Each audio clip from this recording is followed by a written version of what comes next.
Destination, your place for all things Destino. I'm your host, Poteet, and today we go to a place we've not gone before. We are starting off season 14 of Destino. That's what's currently on, Raja Ampat. Joining me today, we have two of my co-hosts this season, Destino's bureaucrats. Please give a warm welcome to Shane. How are you doing, Shane? Hello, everyone. I am gay and fabulous. In that order? Yep, that order specifically. Very cool. And we have Tommy. How are you, Tommy? It's lit. I'm ignoring my family to do this. Hell yeah, that's the dream, right? Yes. Yes. So, My sister is still at work and it closed 2 hours ago. ooh, that's fun. Yeah, take a walk. Yeah, that works. All right, so we've just kicked off the season. We're currently on day 2 of the game, but this is going to more so focus on the preseason stuff of the game, talking about the planning side of things, talking about our cast assessment, stuff like that. We're not going to go so much into covering day 1 onward. For anybody who's watching this trying to watch for game content, start with episode 2. That's where we're going to be breaking down the whole pre-merge. So let's begin by talking about how this season sort of came together. So ultimately, you two chose the location of Raja Ampat. What about this location really stood out in your guys' minds? Let's not all speak at once. For me, I think the idea was that we were trying to go for a tropical location, and Shane really liked the idea of doing it in Raja Ampat, so that's what led to it doing it here. Yeah, we really hadn't done like a tropical location since like season 3, so we were like, let's bring it back. Let's do something. And I had been looking around, and Raja and Pot really just stuck out to me like a sore thumb in the best way possible. I really like the idea of all the different islands, and maybe we play into that this season. Who knows? We'll see. But I think it was a really cool location, and I'm excited to see how the season turns out, if we're going to be playing into the history of the location quite a bit this season too. It feels like you're hinting at something, but I just want to say you're doing a major disservice to Bora Bora by saying there's no tropical location since season 3. Oops. And to Kalalit Nunat, which that one person said. Who's the one who said Kalalit Nunat was tropical? Was that Javante? I don't I want to remember. say Javante said that. Oh wait, no, it was Fo! It was Fo! Oh, was it Fo? Oh. Yes! Classic. Yeah, like the snowiest location possible. Oh yeah, that's tropical. Fuck you, Fo. So yeah. Raja Ampat, of course, means the 4 kings in Indonesian. It's based after this whole mythology about 4 kings hatching out of 7 eggs, alongside a couple of other things. And so, I think this is a natural sort of way we can go into the twist if we want. So one of the things with the 4 kings is that this season we have 4 tribes. Wait. That doesn't sound right. We only have 3 tribes, don't we, Shane? We only have 3 tribes. What are you talking about? Wait. What am I talking about? Do you know, Tommy? I know what you're talking about. Thank you, Tommy. Thank you. We are, of course, talking about the Secret Tribe. There's a secret tribe? Yes. Did you not know this, Shane? I didn't. Okay, Who was going to tell me? didn't know the they're hiding host. in my backyard. Oh my god. So yeah. How did this Secret Tribe come about in planning? When did you guys decide you wanted to do this? Since obviously this was like in there from the get-go in planning. Yeah, so Tommy and I had been planning and have been planning out seasons for quite some time now. And I feel like we haven't had a season where we've had a mix of newbies and returnees. And so we figured now would be a good time, especially after All Stars being season 10. We had 3 newbie seasons from season 11 to 13, all being newbie seasons. So season 14 just felt like a good time to kind of change up the pace, bring in a couple of pre-mergers that we felt Um, went out a little too early, had a lot more potential, just were good characters, really like fan favorites in a way. Like specifically Jessie. Like Jessie was like the main character of season 11. Even though she went out pre-merge, she was talked about until the end of the season. So it really was exciting to plan the process of bringing back 5 returnees, and yeah, I'm really excited to see how they play out this season. Yes, indeed. And so, obviously, we went through quite a cast list. Obviously, this was definitely sort of a big process trying to keep this all under wraps. We went through so many hoops to make sure that this didn't get out there. And so hopefully it remains enough of a secret. I think we've already had viewers catch on. A lot of speculation, but we've had like a viewer or two catch on. So hopefully it just stays a little under wraps for the time being. Yeah, we'll see if no host fuck up like I did earlier. Almost sending it. I did send a VL to the viewing lounge, but I deleted it in a matter of seconds because my heart stopped. Because I almost fucked up the whole season's twist. So classic Shane. Classic Shane. Yeah. No worries. We've all been there, right? Absolutely. Yeah. I mean, not there exactly. I've never done anything that bad, but you know, Shane, you know. Anyways. So we also have a couple of other twists coming on down the road. So obviously, this is really the main twist of the pre-swap. But in addition, we have our new idol hunting system.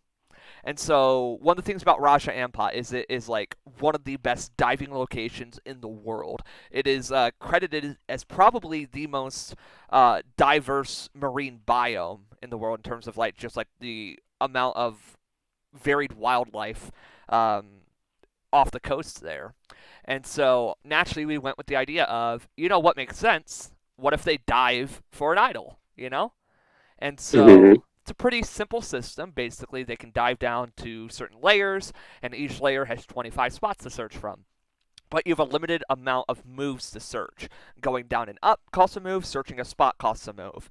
And so it's up to players to decide, do I want to go down further and risk having less moves to search, or stay towards the top? And, you know, but a lot of people are going to be disappointed for a while, I think, because there are only one idol hidden in all these spots. And so until it's found, it's going to seem like barren and empty to all of them. But I think it's a pretty fitting system, and obviously we don't want like too many things in the mix. So I think it's fine that it's just the idols. And I think a lot of players are going to have some massive headaches over the whole system, and that's going to be fun to watch. Oh, absolutely. I think the random generation of the idols being nowhere on the 1st or 5th layer of the coral reefs, or just in general, is going to throw some people through a loop, because, you know, that's where I would be looking immediately, would be down on the 5th layer, assuming that's going to be the hardest place to check, because you get less guesses down there due to how deep it is.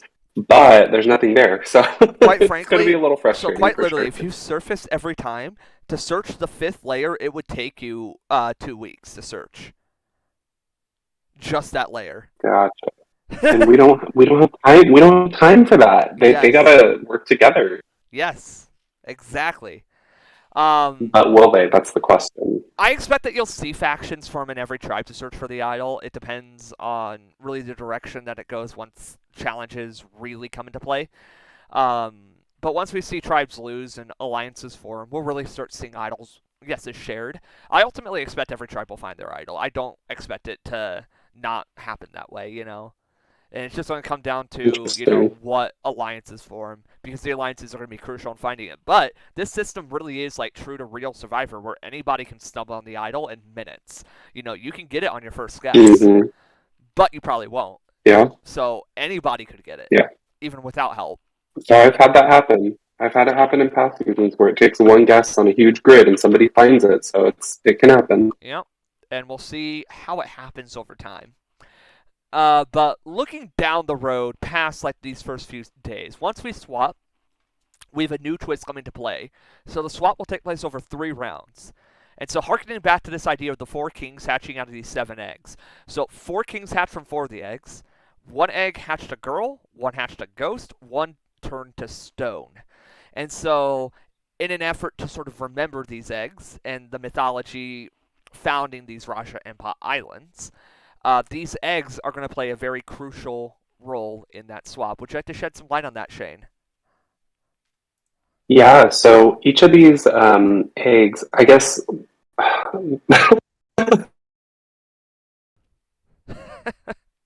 Are you okay?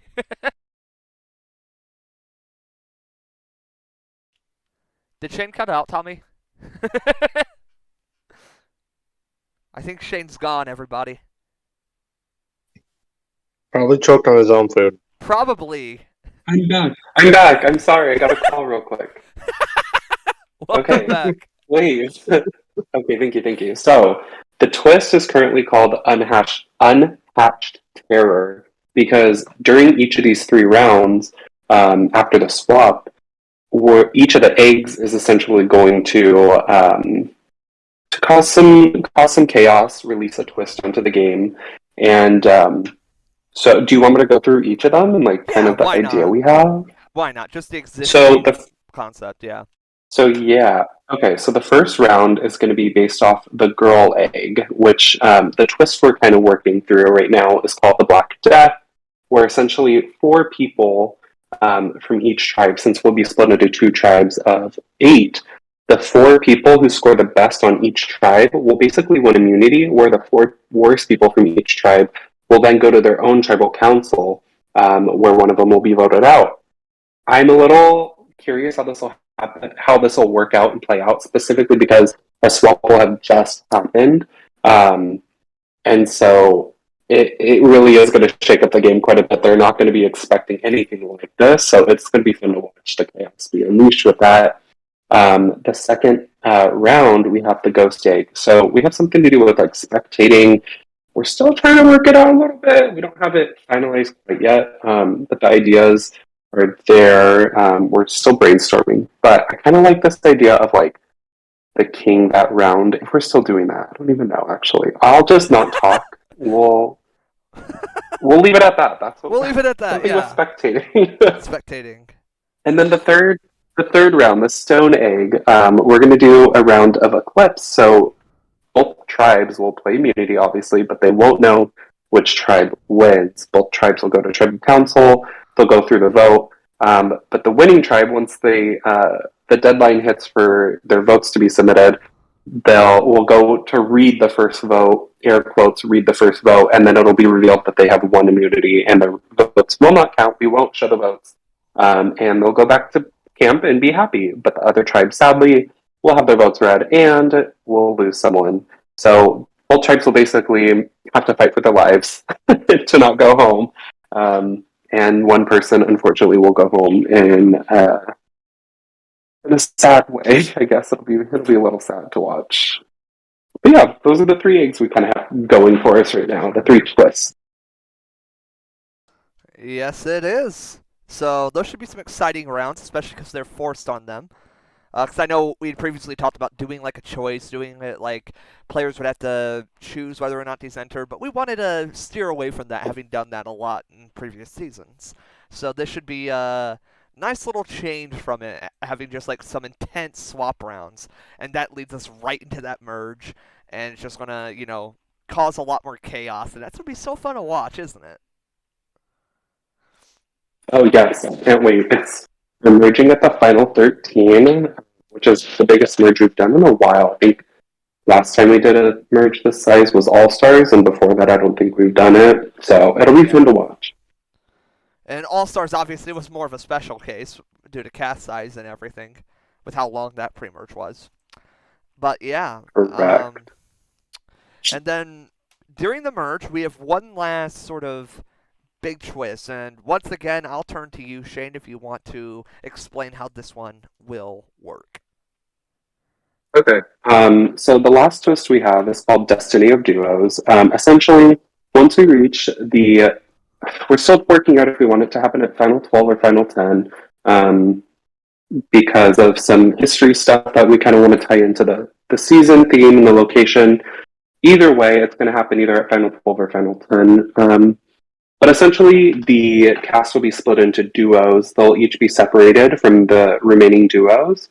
and be put into their own camps for the next couple days. Each duo will compete in their own immunity challenge against one another. The winner will become safe, and the loser will not be immune. And then we're also deciding we stop planning to do. I know this sounds bad, but we're just trying to make sure we want the season to go as best as possible. We're still planning on if all 12 or all 10 people will go to tribal council and we'll have half of the cast immune, or if just the losers go to tribal council together and have their own vote. Either way, it's going to be a bit chaotic, splitting up the cast. People aren't going to be expecting it yet again. And I'm really liking this idea just because I hate seeing seasons with mixed players of like returnees and veterans, and then the veterans getting targeted. I feel like this will allow for a lot more fluid gameplay, where it's not just going to be stone cut around, hey, let's target the returnees, when these little ones can shake up the game completely and kind of give them a fighting chance. Exactly. Especially if the returnees manage to hang on to that swap and then the chaos ensues. I think that just really opens up their chances because it's very fresh that they're entering your minds and everything, But it's hard to say for certain, especially, it's still so far off from now. And who knows what the returnees will end up doing. But you'd like to think so. So, before we head into discussing our cast, do either of you have anything else you would like to say on the planning side of things? The twists, the challenges, anything like that? Is there anything you want to mention? I mean, we can talk about the final twist. Oh, yeah, we do have that final twist. That's right. Yeah. Yeah, the 14th. I'll just touch on that since I've been covering the twist. Yeah. So, the season... main twist of the season was going to be called the Four Kings. We've kind of tied into that with the four tribes, one hidden tribe, obviously, so we couldn't really call it the Four Kings from the start, which kind of postponed the twist name, or twist in general. But what we landed on is a twist called the Four Kings at the final four, where each player will be separated completely. They can't talk to one another. And this will happen when they're doing the rites of passage. So they'll take that journey, do the rites of passage, but they'll be faced with a decision at the end of their journey, instead of just leaving all their thoughts and comments about the previous players they played with this season.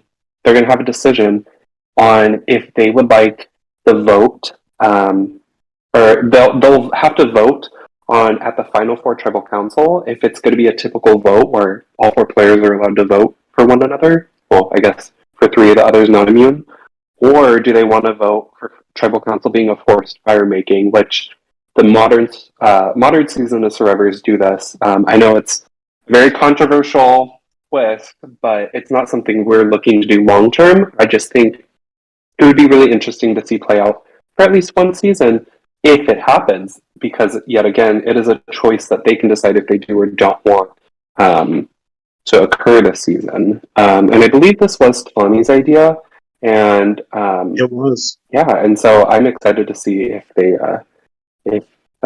go through with it or not. I have a feeling they're not going to want to, just because it's a very hated twist for me. So I do expect it to be honest. I'm as a Survivor fan, I actually hate that twist on the show, but I'm almost curious to see how it would work on the season. Because they're actually given a choice they want, rather it being forced. Yeah, I agree with that. But yeah, I mean, that covers all of the twists that we have this season. I think a lot of it ties into the history and the location theme, along with the idle hunts being diving. Hold on, we forgot about one. We forgot about one change. What was that? Tommy is hosting again. Oh, that's the biggest twist of the season. We'll see how we can recover. Yeah. I think we're in for a miserable time, quite frankly, and I'm sorry to every player that's got to take part in this. Truly deepest apologies. Yeah, this is a twist. You gotta deal with it. I mean, the best seasons of Destino have not had Tommy. Just saying. Chingaza, Angkor, what is the other one? Bora Bora. Okay, I didn't host Wisman's Wood. Wisman's Wood. That's the best season. By far. Take that, Tommy. All right. Eat a brick. All right, let's are you all ready to discuss our cast? Hell yeah. Hell yeah. All right. So we're swapping over to our presentation here. Nice little graphic. And we're going to begin with the one, the only, Aiden on Batanta.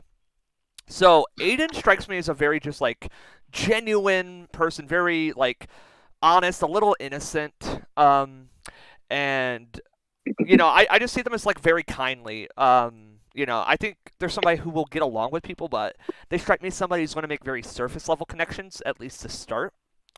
And I could see that potentially hurting them if they're not able to like get past like that surface level stuff and really dig into the meat of conversation with a lot of these players.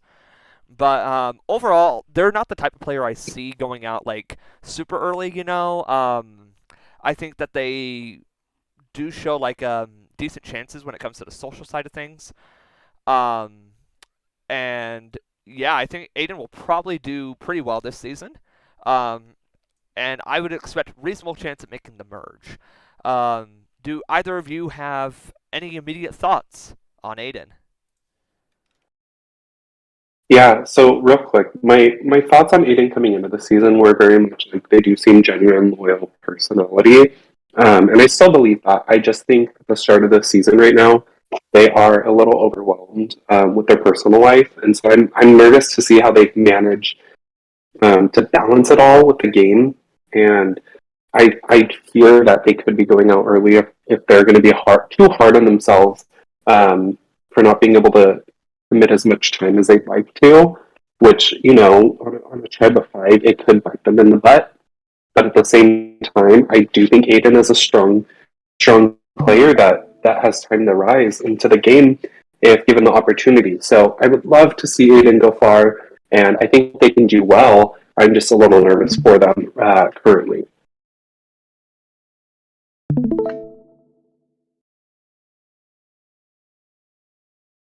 And Tommy, would you like to go through your thoughts, or shall I go through yours? I'm open. Also, I pretty much I can get a good read on Aiden to have an idea about how they would do, and they're kind of a dark horse to me. And how they started the game would have, like, I think, an impact on how they do. I do think however you pronounce it, when this first challenge, I think they can manage, but again, I cannot get the best read. Okay. Yeah. All right, and so moving on from Aiden, we move to Alice on the Missoul tribe. So Alice also strikes me as a pretty positive player, a little bit more like I would say strategic than I would give than I would give Aiden, but I think Alice is very much a mixed bag for me, especially when you look at like Alice's tribe and stuff, some of the competition stack there. I think Alice's performance really comes out of like this early social game. And can Alice like form decent connections with some of these players that I think are really going to be like built in for longer, deeper runs? And should Missoul lose, I am worried about like Alice's chances of having longevity on this tribe. But if they can get past these first few stages and really like get the chance to get to the merge and readjust and play like their own game, I think Alice has like a reasonable shot here. But it just comes down to I'm worried about Alice in these opening stages of the game. Can Alice come out swinging, survive long enough, and get to a point where Alice can play Alice's game, right? So, yeah, I'm kind of in the same boat there, where I think Alice's personality seems to be a tiny bit more introverted compared to the 4 that they're on the tribe with. When you look at Aston, Chris, Kat, and Maddie, those are bigger personalities. I think Maddie kind of falls into the same category. I've never played with Maddie, so I don't know his personality fully, but from what I've seen between Chris, Kat, and Aston, they're definitely bigger, larger-than-life personalities, which could outshine Alice, which kind of worries me, like you were saying, that if they're not able to find their footing, they could be in some danger early on, specifically. All right, and Tommy? I did say Alice might struggle, and she needs to be socially integrated well into the tribe to have some survival. Otherwise, I do see her as being an early boot.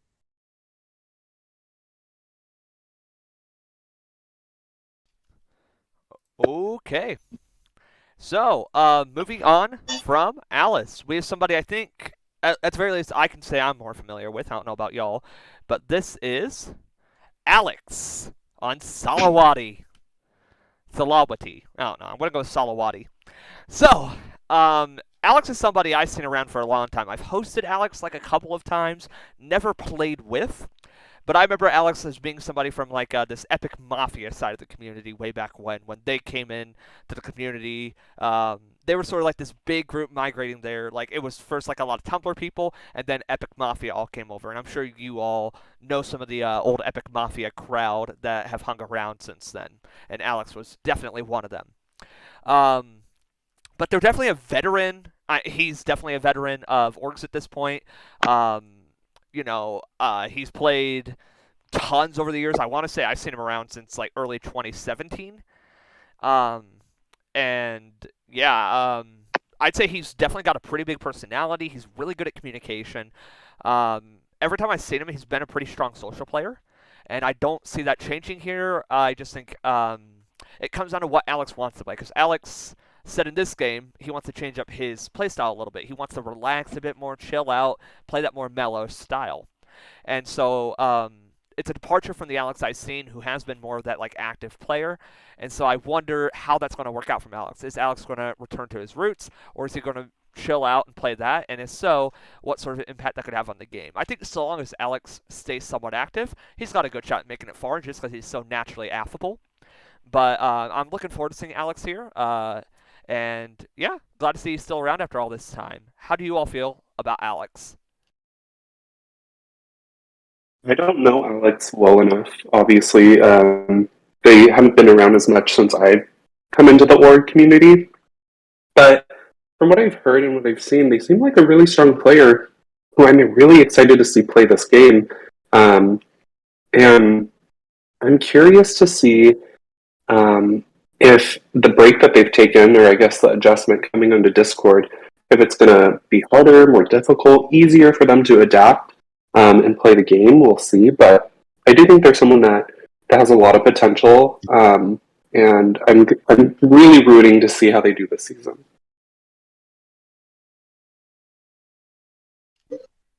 And Tommy, how do you feel about Alex? Okay. You feel okay? I think Alex has potential of being. I think Alex has potential of being like one of the potential winners of the season. I said that I think he's going to make it far. I think he's like possibly going to be one of the social threats of this season. And I've played with Alex before. Petit, you actually have in the banger of a season that was called Survivor Reincarnation. I don't think I played in Reincarnation. I do think Alex. Oh wait, he was in Reincarnation. Okay. You did. Oh wait, yeah, you're talking about Twisted. I thought you said. Yeah, just under the. Oh no, the banger of a season that was Survivor Reincarnation. Oh yeah, banger, yeah. Oh yeah, he was in that. Okay. Evacuated his first juror. Yes. Yeah, he was on my truck. Yes. Okay. But yeah, I do think Alex is going to do well. I do see him having a deep run, and he is potentially one of my. I see him as a winner in this cast if he's lucky enough. I think it's a very realistic expectation to have. All right. So moving on from Alex, we have Andrew. So Andrew, the only familiarity I have with Andrew is from hosting him on Solus Nacientes on Survivor Org Wiki. And so on Solus, he wasn't a massive standout compared to other players on his tribe. And I think part of that was just due to the structure of his tribe. You had people who definitely knew each other and stuff, and he was sort of just like the added player on the side, voted out in the last swap unanimously. But he does strike me as somebody with a pretty good head on his shoulders, and just a love for the game. And really, that's all you need to do well is a love for the game. And I think he's very excited to be here. And I really want to see that excitement translate into some success in this game. There's some time that's passed since then. He's hosted and played a lot more since I've hosted him, and I'd like to see that he's had like some growth come out of this, and that he's able to play like a bit more of a confident, strong game and come in with a lot more power. And I think it helps being on that smaller tribe where, you're not going to get ruled out by overwhelming majorities. There's no existing relationships on this tribe, and he can sort of just play his own game a lot more. And I'm looking forward to Andrew this season. I think he'll be pretty decent. I want to see him just play like very aggro if he can. But yeah, I think he's a pretty good personality to have, all things considered. And yeah, he's going to be a joy to have on this season. How do you all feel about that one dude? So for me, Andrew strikes as someone very similar that we cast a couple seasons ago on season 11. And I'm talking about Logan. Logan was very cutthroat, played the game super hard, was excited to be here. And Andrew gives me those exact vibes. I feel like how you said you want to see him play very aggro, and it feels like that's exactly what Andrew's going to do. He has the energy and I don't know, I guess the focus and determination this season, it seems like, coming into the game, that he's just ready to play. He's itching to make moves, and it's giving me very much Logan from season 11 vibes, which is worrying, but it is very entertaining at the same time. So if he does play that way, I will not be disappointed. But I'm very excited to watch Andrew play. I'm surprised that you say Logan. I don't get that vibe at all, but if he plays like Logan, that would be fantastic. And Tommy, my co-host from Solus, what are your thoughts on Andrew? I did say I think Andrew needed to start off on the right foot, and it seems like the way you are exactly doing that. I think Andrew's going to do well. Hell yeah. Yep, and we'll see how that one dude fares when this all goes down. But moving on, probably the player I am most excited for up next, it is Aston. So I'm a huge fan of Aston. The first time I met him, I believe, was the time I hosted him on Canadian, where I fought for him to get Player of the Season, and he got Player of the Season. I played with him a couple of times since, including on Louvre, and he's just he's a fantastic personality. He's a bit of a meme lord. He goes and he has fun. That's what he's here to do. He's not here to win. He's here to be entertaining. What was that? Sorry, you went robot-y on that one. So he's pretty much a diet poteet. Diet poteet is yeah, we can call him Diet Poteet. Yeah. But he is a very good player on top of it. He's got a good social game. He's good at fighting for his position. I would almost compare him more to somebody like how Cam played last season if Cam had power. But Cam was always fighting for that position and stuff, and trying different things. That's how I always see Aston playing. He's always down to try whatever angles he can. He can talk to anybody. He's a charmer. He's a funny guy, and yeah, I am so hyped to see Aston here. I'm Aston's #1 supporter, and so glad to see Aston on this cast, wearing his good old Under Armour. How do you all feel about Aston? Just so you know, it's a joke. He doesn't wear Under Armour. He wears classier brands. All right. How do you all feel about Aston? Me, Aston gives off, in the best way possible, very, confident, cocky vibes in a way, just based on his confessionals so far. But I mean that in the best way possible. And reading Tommy's, assessment of him, he very much can be, the villain of the season. I totally agree with that. And I feel like he is watching out for Aston and Aston only. And those are the types of players that are really entertaining to watch because they'll do anything to stay in the game. They'll flip on their alliances, they'll flip on their tribes at a swap, they'll do what they can. They will be scratching and fighting tooth and nail until they're eliminated. And Aston gives me those exact vibes. Oh, yeah. Yeah. Glad to see Aston here. And with that, we finally get out of the A. Let's go. Halfway done. And we'll jump to who's this? They weren't in the cast reveal. Huh. Didn't they play last season?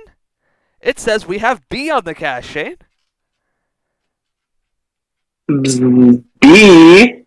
Yo, B? The B who got rocked out? No way. That's crazy.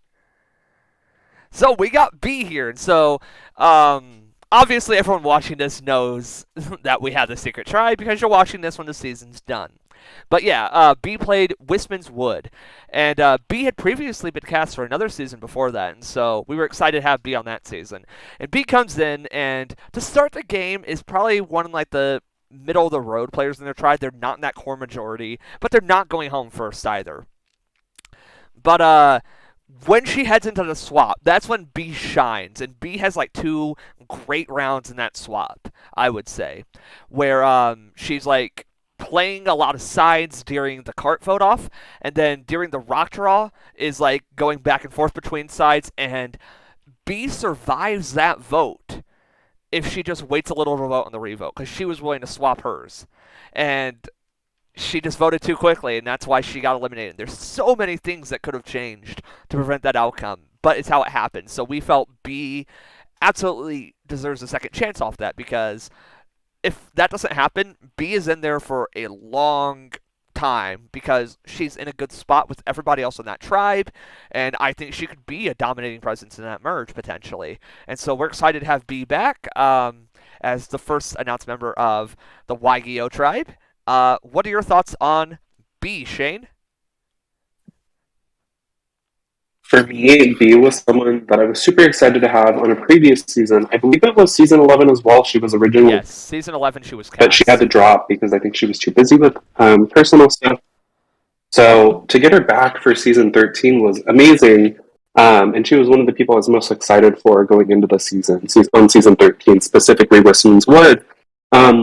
So to have her back after she played such a great game, like you mentioned, after the tribes had swapped, she had really set herself up well.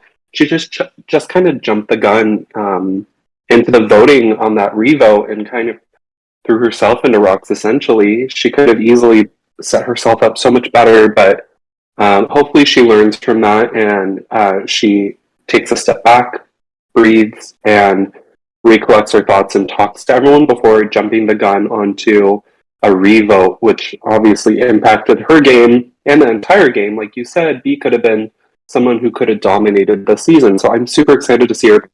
And she seems to be excited to be back here on Destino for some redemption too.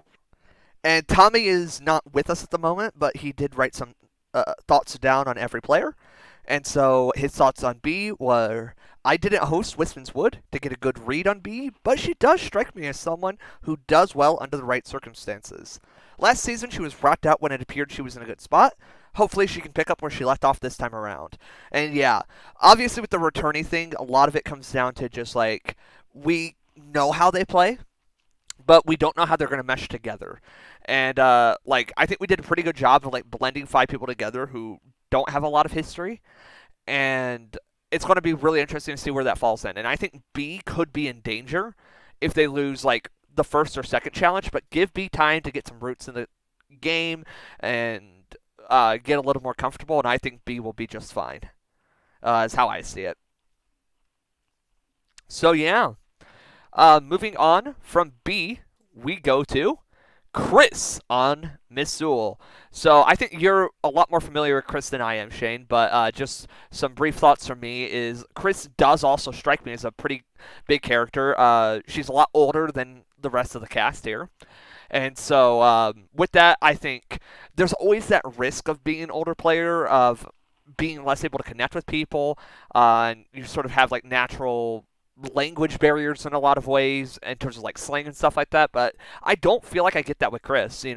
Chris seems to be somebody who very personable, very outgoing, very very well spoken even, and I think Chris is probably going to be a pretty big presence on Miss Sewell, and I don't think I see Chris winning, just like I feel like Chris is the type of person to be outed as a threat and not have like necessarily the physical play to back it up. But I think Chris definitely strikes me as somebody that I'm going to enjoy watching throughout the season.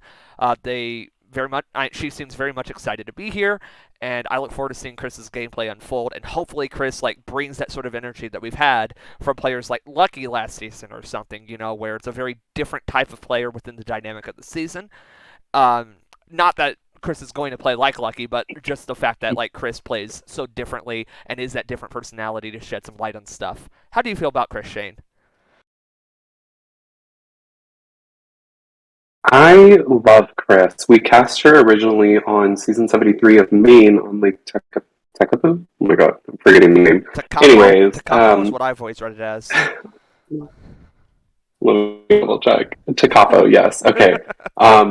And she went out in a fire making at the final 12. There were no votes cast. And just the way it played out is there were no votes because of an idol and other twists on the season.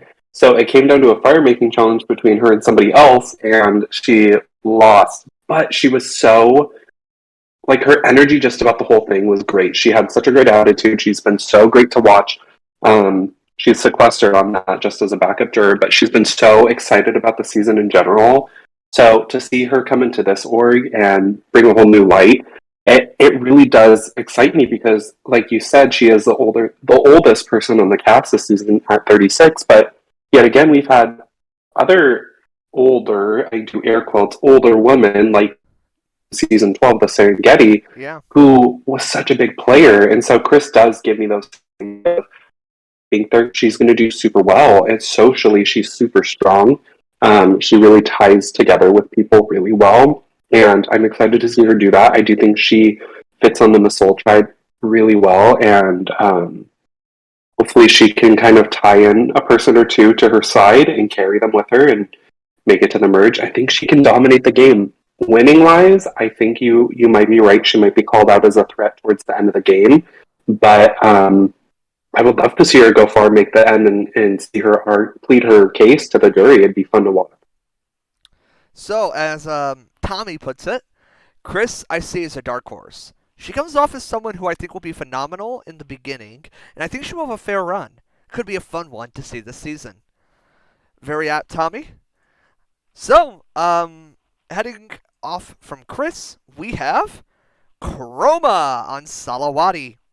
So, Chroma strikes me as this very, he reminds me in a lot of ways of, as I was talking about Alex earlier, that old Epic Mafia crowd. You have, a lot of these younger players coming in, and, they just have a very, different play style. They're very, it's not game body, but they're very game-oriented, right? And, a lot of, their personalities developed from how they play these games, And I get that vibe from Chroma, very much like this sort of excitable superfan kind of thing coming in. And I think Chroma strikes me as the type of player who's going to be coming in with the goal of playing hard. Chroma is not here for anything short of winning, right? And so I think Chroma is going to do everything it takes to win. And you were saying how you get that vibe from Andrew. If there's anybody in this cast I get that vibe from personally, it's Chroma. I think Chroma is going to be someone who is doing everything it takes to win in his eyes. And I think whatever happens, Chroma's not going to be one to drop the ball, not going to be one to slow down. Chroma's here to play the game.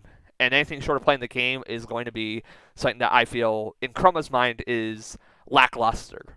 So I'm excited to see Chroma here, and I'm really excited to see Chroma on the Salawati tribe. There's several other players that, the kind of understanding I have of Chroma, I think plays off really well off of these other players on Salawati. So what are your thoughts on Chroma? For me, Chroma is such a big character this season.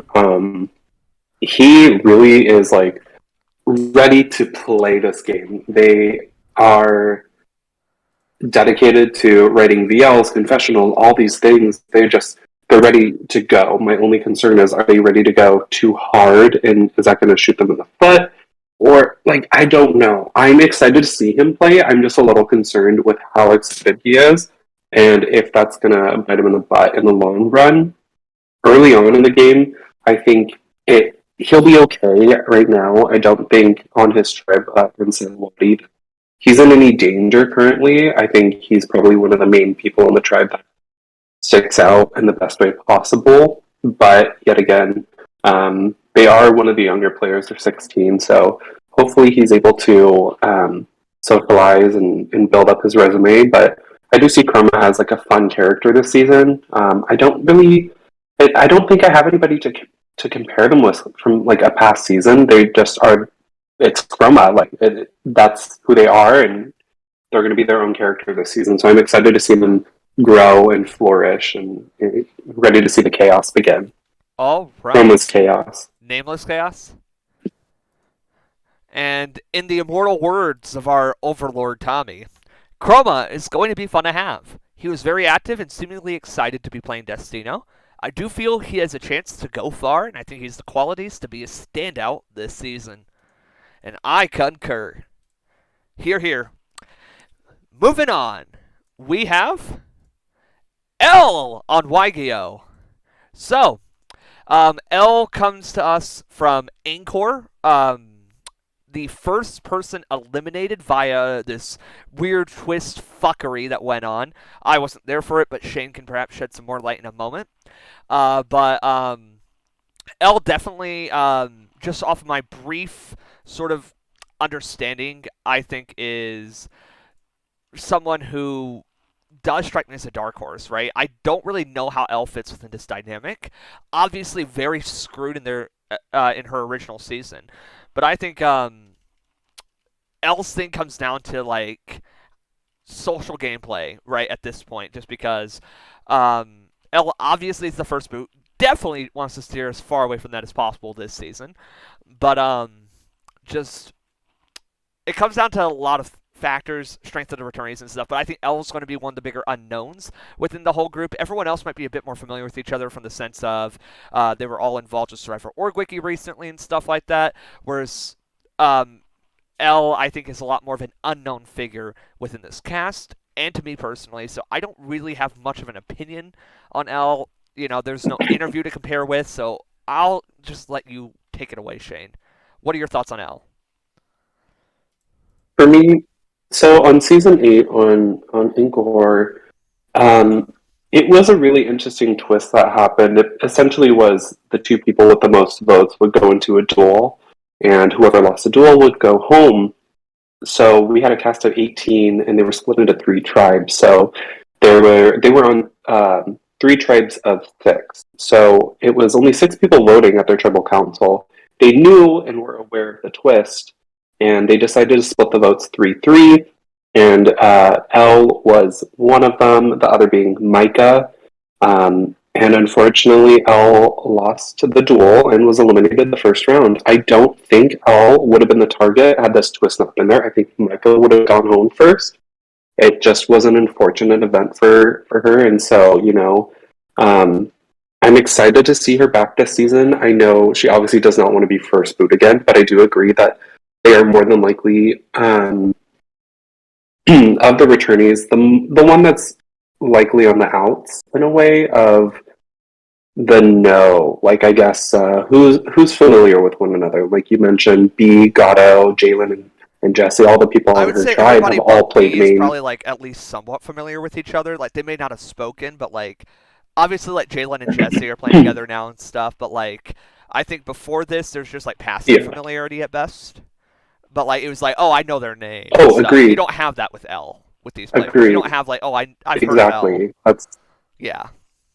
Exactly. That's my only concern. And so hopefully she's able to socialize her way and make these connections because, like you said, when we cast these group of 5 returnees, we tried our best, our absolute best, to make sure there weren't too many, if any previous games that they had played or any connections that they had. And as far as I know, there's only one. And so hopefully that allows. Yeah. And even then, that's and so hopefully. Okay. Yeah. And so hopefully this allows Elle to really opens the doors for Elle to be able to fit herself into the tribe and not be the first boot if their tribe loses. So fingers crossed for Elle. I definitely don't want to see her be the first boot yet again. So Don't hopefully let Elle they take don't that lose this L. first challenge. Don't let Elle take the L. No. Oh yes, there you go. We don't want Elle to take the L. Don't want Elle to take the L. And with that, we're moving on to Tommy's thoughts, which says, Elle is the biggest question mark to me. She went out first in Angkor, and I know she's looking for redemption, but I almost feel she could be an outsider on her original tribe. It really depends how the returnees are out of the gate. Yep, we said that already, Tommy. Thanks for your contributions. Classic Tommy. All right, now we move on to... He's such a copycat. Exactly. Now we move on to Gato. So, Gato, of course, playing Shingaza. Last pre-merge boot, I believe, made it the furthest out of any of these returnees. It's either him or Jesse, but I want to say it was him. And he strikes me as somebody who, like, very strong player, very strong showings on other orgs, especially having just won Survivor Org Wiki a few seasons back and all this stuff, which in some ways may make him a bit more of a target, but at this stage of the game probably makes him a little bit more valuable, right? He showed he can, like, be there for the long haul, shown he can play well, and so get on his good side, you know, especially if there's, like, question marks on your tribe. Gato's probably in a pretty safe spot, you would imagine. Yeah, once again, one of the players I'm less familiar with alongside Elle, just in terms of personally, no interview, wasn't there for his seasons. But, yeah, I think Gato's definitely going to be a force to be reckoned with. I think he's going to be one of the more visible members of the starting Waigeo tribe, if not the most visible. And I'm looking forward to how Gato sort of gets this opportunity to play. You know, does he come in as this, like, big player? Does he sort of keep up that legacy that he probably now has put on himself just due to other games and stuff? What are your thoughts on Gato, having a bit more experience with him than I? So I hosted Gato in season 5 in Shingaza, and Gato, I think it's hard for me to recall 100%, but they weren't in the worst spot going into the merge. However, they lost that last challenge, and unfortunately, due to, like, we had someone quit, and then we had a dissolved tribe, it just kind of shifted the game quite a bit, and it led to a 3-2 vote, which I don't necessarily know if there was also a twist on that season called, like, a sacrifice. So, like, if you sacrificed your vote, or if you were the sacrifice for your tribe and your tribe lost, you lost your vote going into the tribal council, and the other tribe's sacrifice got to come to your tribal council and take your vote, essentially, even though they were immune. So it played out in the worst way, where Magnus on that season happened to be the sacrifice, and CK was the sacrifice on their tribe. And Magnus voted for Gato to go home as the other tribe's sacrifice. Had CK not been the one to be the sacrifice that round, I don't know. I don't know if Gato would have gone home, or if it would have been reversed. Actually, no, Gato would have gone home. I'm looking at it now. It was between Gato and CK. So either way, it was Gato kind of got screwed over there. But yeah, like you mentioned, they are probably going to be one of the more dominant players on their tribe specifically. I can actually see them going towards end the game and potentially winning the season. I feel confident in our casting choice with him. And as well, like you mentioned, just based on how he's done in other orgs recently, specifically on main, he won, what was it, season 69? And so he definitely has the potential, but specifically from Destino, he was one of the furthest people on this of the returnees. He made it the furthest of these guys, so yeah, I do see the potential, and I'm excited to see. Yep. Yeah, I'm excited to see him play. And once again, stealing from Tommy's spreadsheet here, Gato's another question mark. Part of me thinks he would do well, but part of me thinks it might be another early vote off for him. He's coming from one of Destino's best seasons, so I hope he can manage. All right.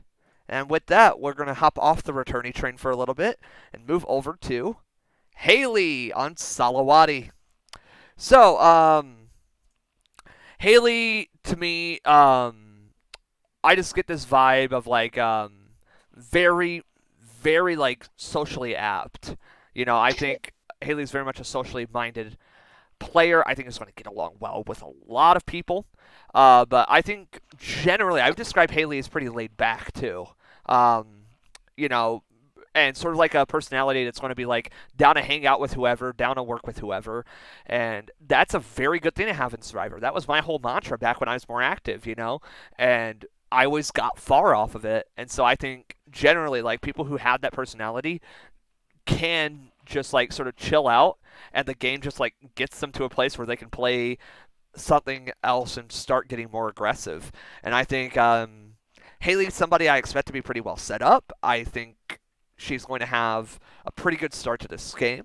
And it's just going to be the question of like how much does her game change later on, and can Haley really like get control, get any sort of power to make those sort of decisions that she wants to make, or does this sort of like laid back mentality that I feel like she has hurt her in any way and like prevent her from being able to take charge and make those moves, especially because she's made it far in orgs, and so she definitely knows how to do that. And so I'm just curious, can she do everything else to get over that final hurdle, make the end, and get the win? What are your thoughts on Haley, Shane? So I'll be honest, Haley is actually like the biggest question mark for me on the cast. I don't know how she's going to do. I'm a little worried again because she's on the younger side. She's 15. However, we do have a handful of 15, 16-year-olds on the cast, and like a 17-year-old as well. But I do agree that I think she is going to be, or I guess on my end, I think she's going to be more of an underrated or under the radar type of player. And I feel like she's going to be collateral damage to an alliance or a stronger player who's going to be used as like a shield. I don't want to say I could see her becoming a GOAT of the season. I don't think that at all. But I just hope she is ready to make some big moves and play the game hard. I just don't have the best read on her quite yet. And I've also never seen her play, so I don't have much info to be based off of her. Off of what you're saying, I mean, describes like Kyle to me last season. If that's what the feel you're getting, I can kind of see that, like Kyle from Wispen's Wood, or something. Yeah, I can agree with that. I think Kyle last season was definitely like that player that we knew would be more under the radar, and we kind of saw them become this more visible player during the merge. And like, they just if kind Kyle of became collateral damage. Could have won. Kyle could have had that. Oh, run, absolutely. But it was snuffed too soon for Kyle to make those plays. Yeah. Mm-hmm. Yeah, I could definitely agree with that. Yeah. And Tommy says, Haley strikes me as someone who may be underestimated. I feel she will be one of those players who you don't really see coming until it's too late. I feel she may be one to watch this season. All right. And so with that, we're moving into somebody who I think is going to be a pretty big fan favorite this season. Henry. So Henry's been making this sort of org circuit recently, going around to a lot of the big games in the community. And so finally he's arrived here at Destino, and let's see if this one works out for him. So Henry, a lot of mixed placements, of course. I've seen him go early. I believe I've seen him make some decent runs too. I remember first out on Netviver, came back in, got into the jury through like a Redemption Island kind of twist.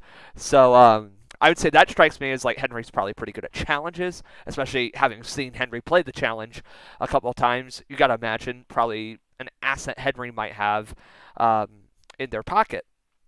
Also somebody I believe might be social. I see Henry as being like one of the closest things, like a triple threat in this cast.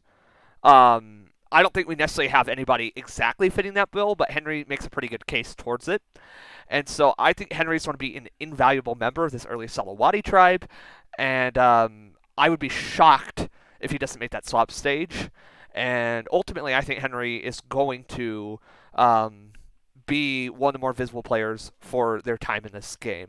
What are your thoughts on Henry, Shane?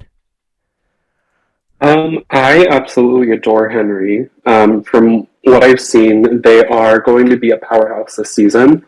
They definitely are going to take charge, and I think they're going to do it in the best way possible, kind of almost like a puppet master. I do hope that they can manage their threat level. That's my only concern with them.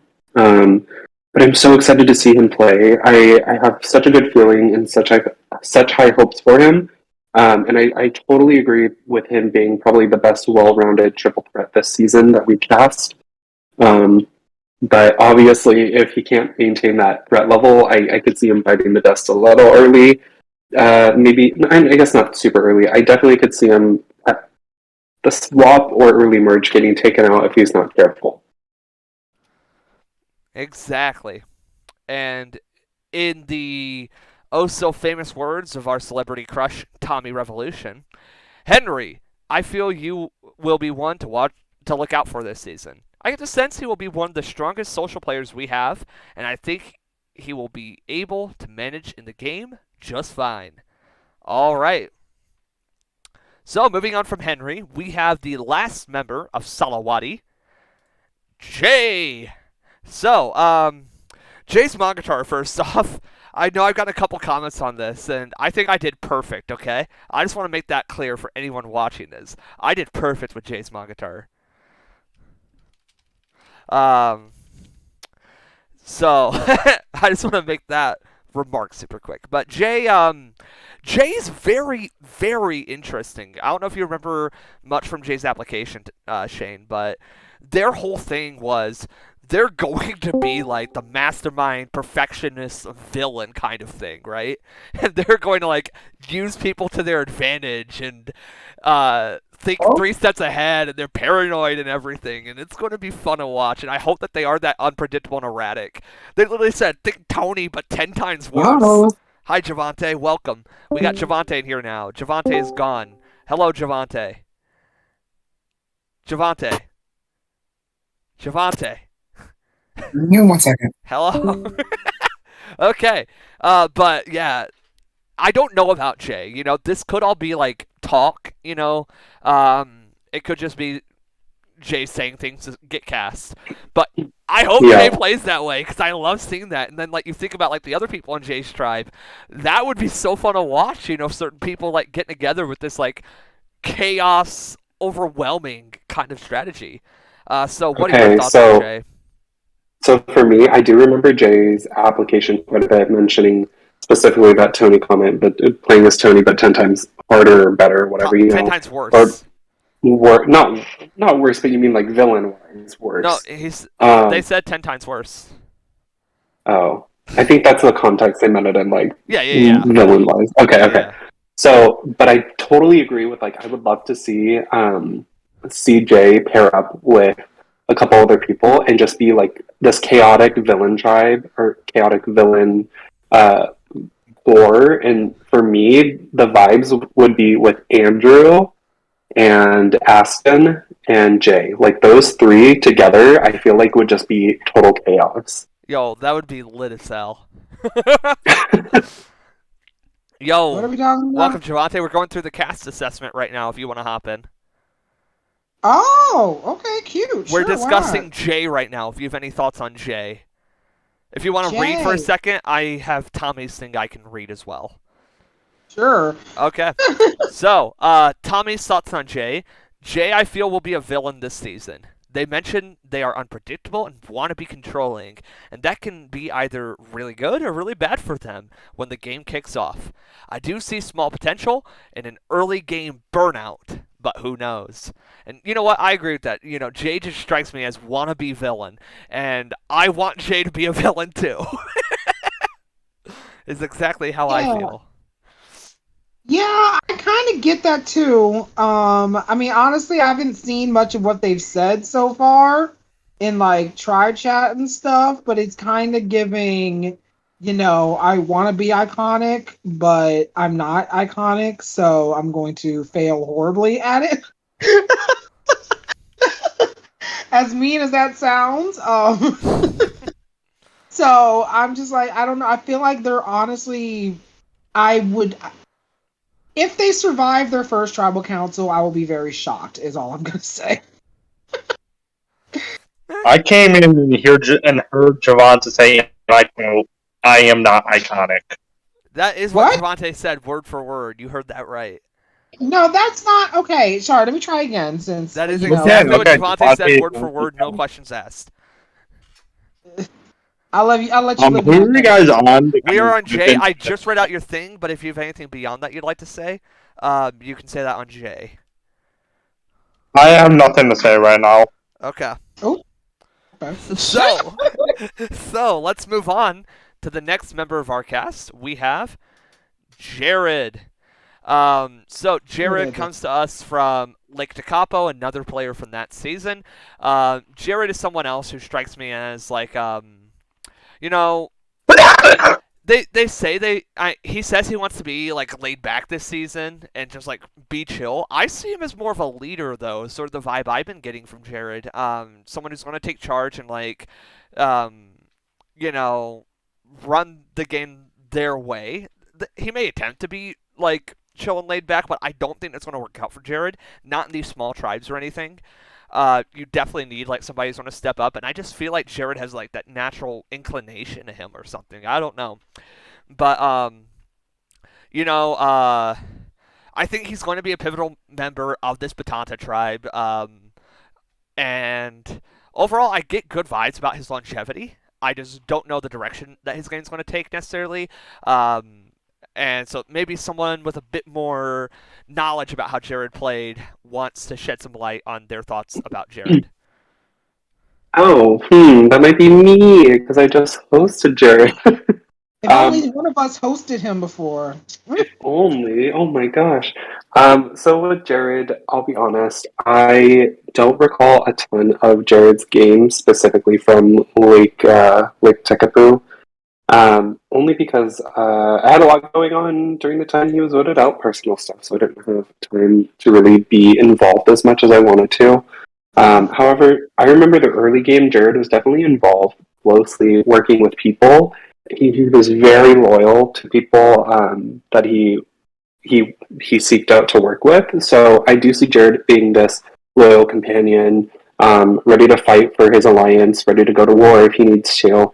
I don't really see him being a leader in the sense of like taking the shots, calling all the shots this season, and taking the reins on the show. But I definitely could see him being someone who gets taken out, almost like collateral damage that I mentioned earlier with who was it? With Ailey.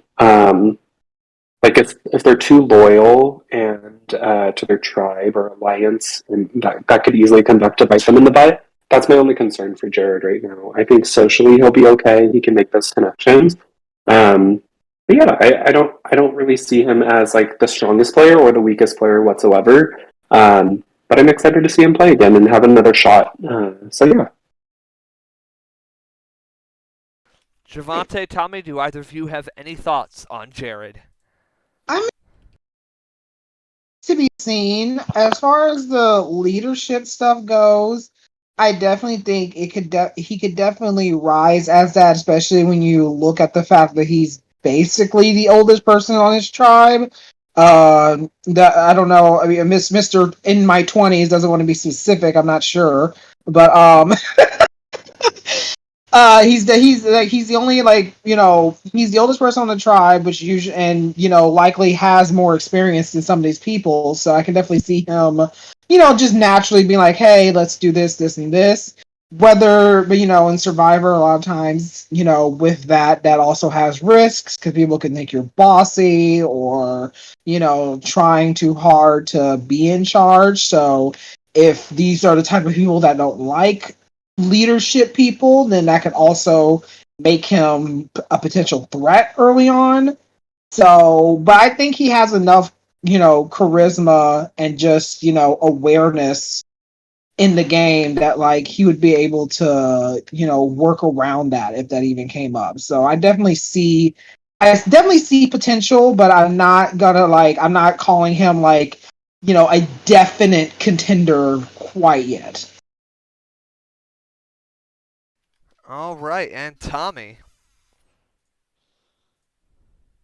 I pretty much said Jared was solid as a player, and I think he's going to do well. All right. You guys pretty much covered all bases, so I'm just giving my take. Yeah. So, next up, we have Jalen. So, Let's go! So Jalen is probably going to be first out. So we can just get past him, right? Yeah, that's fine. Yeah. Okay, good. If you want him first out, all you need to do is bring him out. I've known Jalen longer in this community than I've known most people that are still around. I've known Jalen since like the end of 2015, just for reference. Holy shit. Yeah, we used to be part of this really toxic friends group. It was really fun. We were like the 2 least toxic members, like 2 of the least toxic. It was pretty fun. So we would just like chill out and people would hop on and be toxic. It was fun stuff. Good old days, you know? What? And yeah, I've played so many orgs. I've hosted so many orgs with. I've been hosted by Jalen so many times in each one. So we have a long storied career together, and I'm so excited to have him back on Destino. You know, he's grown a lot as a player. He used to be like classic like pre-merge type, you know, like always going out early. You know, not able to be like the good player that he could have been. And as of late, he's really been transforming and really been improving these last few years. And so I've been glad to see that sort of like gradual increase that he's had. But yeah, I think Jalen, you know, obviously he has one sort of negative going against him right now. And that is he is playing way too many damn orgs at once.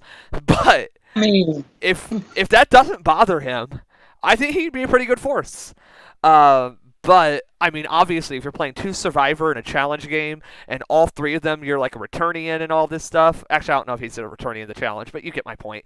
But like, you have so much stuff going on between all those. He might be going back to school or whatever, you know, that's just a lot on one man's plate. So I hope that doesn't hurt him. And if it doesn't, I think he'll do really well for himself. So I'm looking forward to seeing how Jalen sort of meshes into this group. But I think, you know, he's going to play pretty good given the opportunity, given good activity. So yeah, let's go Jalen.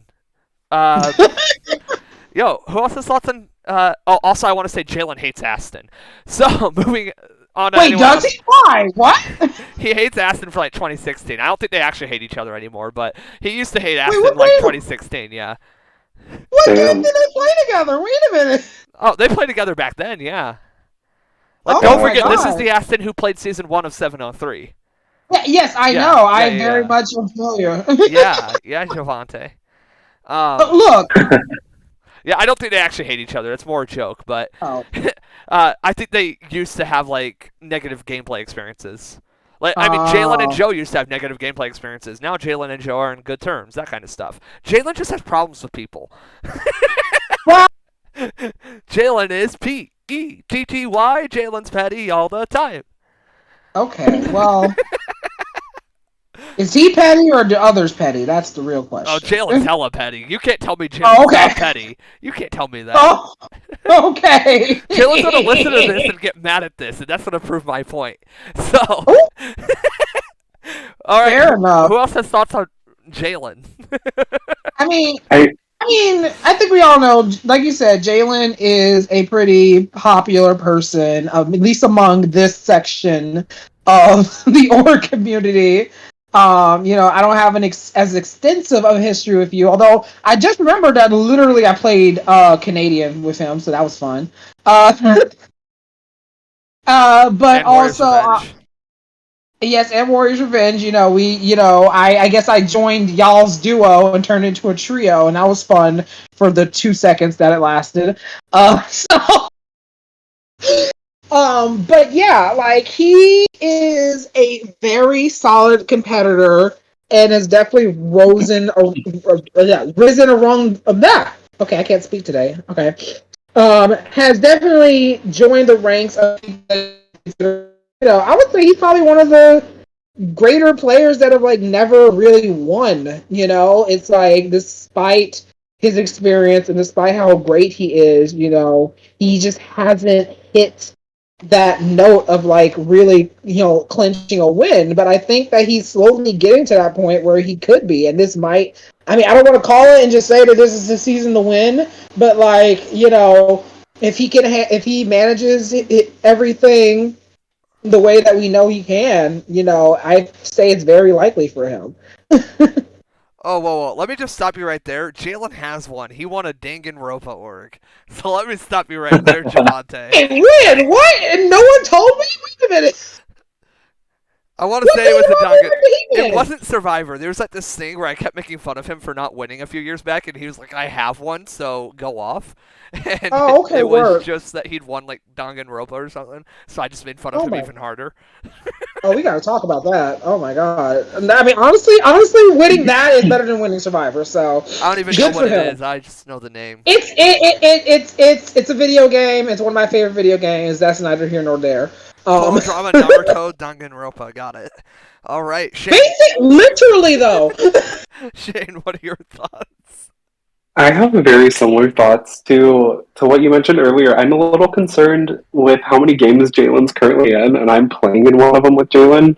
And I even told him, I was like, "How are you managing all 3 games?" I don't know if he's in more than 3, but I know for sure he's in 3. And one of the casts has a cast of 28. Cough, cough, putty. Thank you very much for that. And thanks, Javante. No idea. Thanks, Javante. And Javante. Fuck both of you. Anyway, Shane forgetting that Javante was a host.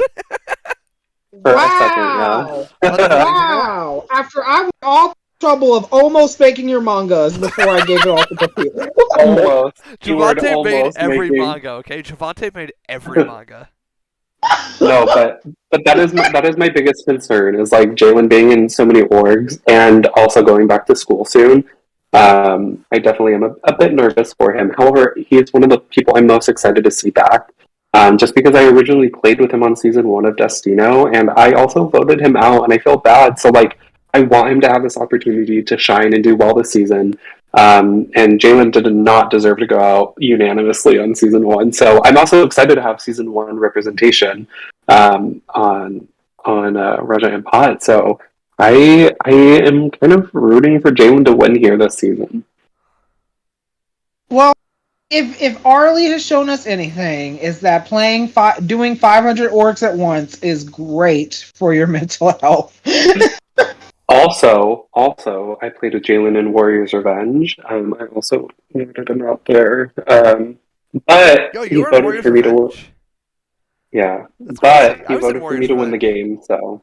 I was in Wait, all of us were on Warrior's Revenge. Holy shit. No. Exactly. Javante, I was on Warrior's Revenge. Were you? I was player of the season, Javante. What did you get? Free jury? Damn. Anyways, Jalen voted for me to win, so I love Jalen and I want him to win this season. So. Javante, hit me up. No. He's back.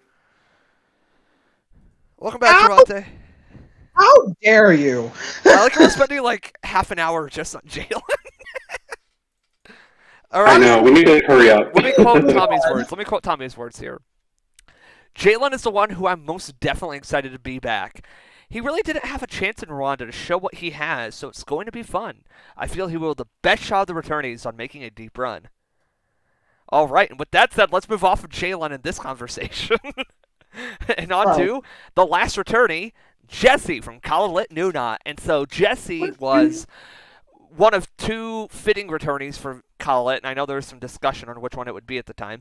But Jesse, I think, is infamous for being like one of the biggest memes in the season because as the sequestered juror, not on the jury, but sequestered just in case, every single juror formed the Jesse fan club.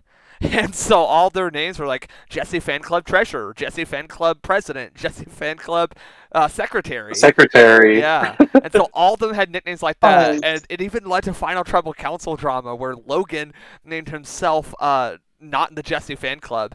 And I think a juror actually got mad and yelled at him over it. Like, I think that was just the funniest thing ever. How, just those nicknames led to actual Final Tribal drama.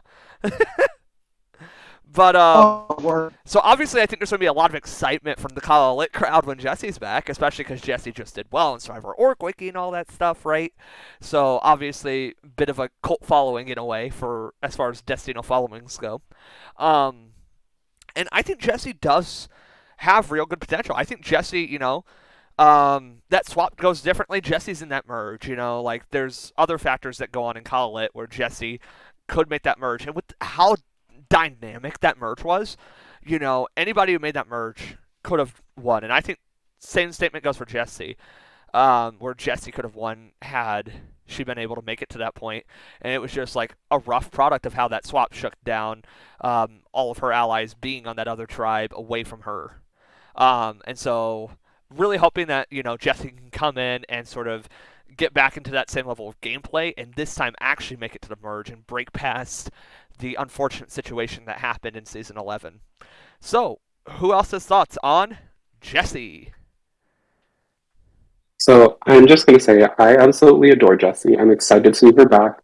I absolutely loved the commitment that the jury had to keeping her included in the season, even though she was in sequester. She was able to see everything that was happening in the jury chat, or the Ponderosa chat, I guess. So it was really cool. I really enjoyed that. I wish more people were inclusive of the sequestered player. I know it's such a shitty role to have, but it's so necessary based on how many times people have walked from the jury and then we're just kind of screwed in a way.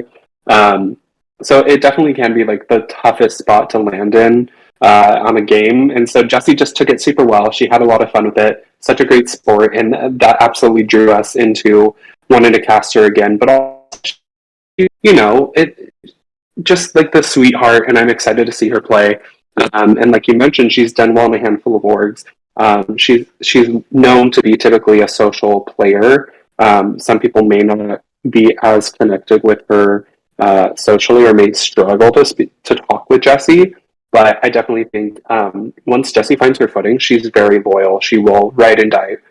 She will be your ride or die, no matter what, if you connect with her. So I'm excited to see her play. I would love to see her win, and we'll see what happens this season. Javante, what are your thoughts?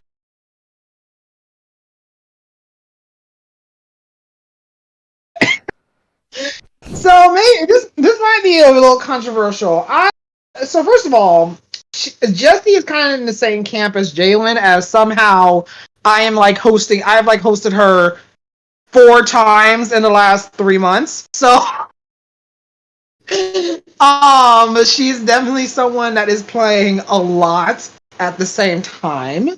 And so I can't say that I fully remember everything that happened with her in her original season.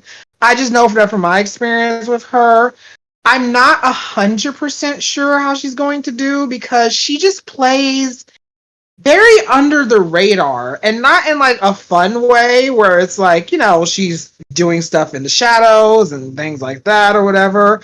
She's kind of boring. I'm sorry,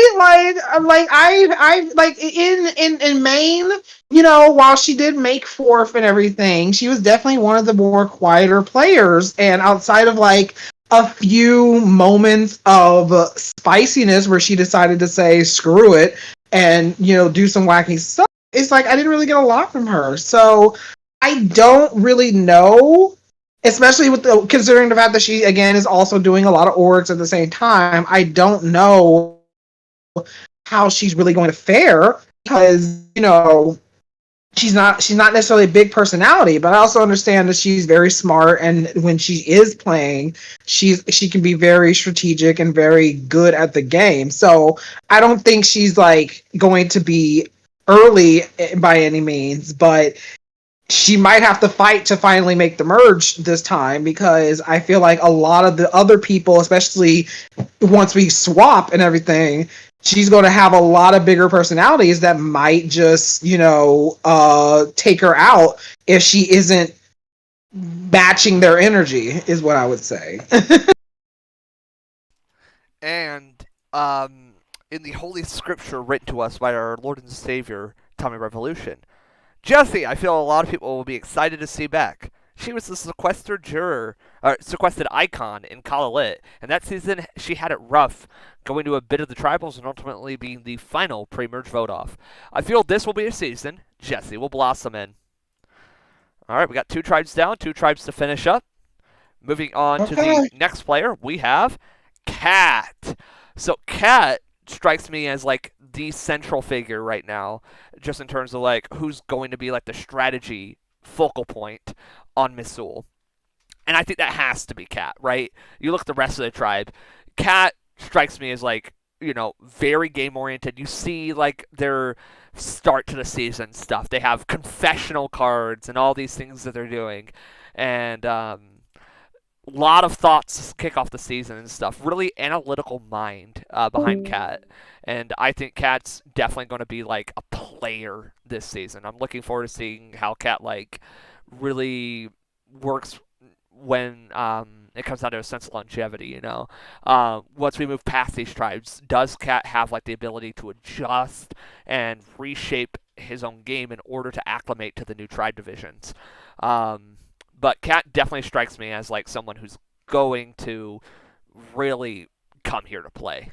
What are your thoughts on Cat, folks? For me, Cat really gives me. I will say, Cat on this cast specifically gives me. I feel like I relate to Cat the most gameplay wise, just like how they've presented themselves this season so far with the graphs and being dedicated to leaving thoughts and stuff. That's how I like to play, and so Cat gives me very much the same energy that I would typically put in towards an org. So I'm excited to see how Cat plays. I don't know if he'll play if he'll play the same way that I typically do, or if they're gonna be more in the more strategic side than the social side. We'll see. But I do agree with Cat being more of a central figure this season, specifically on the Missile tribe. I can see Cat connecting really well with Chris.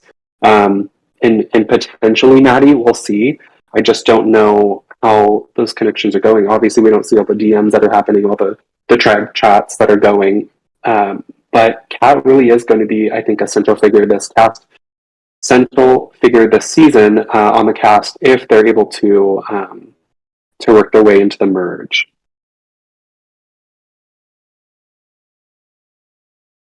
All right. Javante. Hi. So yeah, I agree. Cat, I mean, first of all, is definitely giving the most out of everyone so far. I mean, anyone that takes the time to freaking bust out these stupid fucking trust-raking banners and confessional banners, you know that they are taking this stuff seriously. So already they're like, that's a lot of points on them for me. They definitely have a sense of the game, and I think has that likable personality that people will just naturally gravitate towards them. Just naturally, and it will be this pre-merge, unless someone catches wise very easily that they are like a big game threat. This pre-merge is going to be a cakewalk for them. Like, I have no I don't know what I'm trying to say. If it helps, I know exactly what you're trying to say. What am I trying to say? Nonsense. So exactly. So let's see Tommy's thoughts. Cat will be a fun one this season. I feel as long as they get a good start when the game commences, he will be able to ride the momentum. Not my first choice as winner, but definitely a strong contender. All right. We got 3 more players to go. We're almost there, and then we got some other stuff to wrap it up. So, our next player is the one, the only, Lime.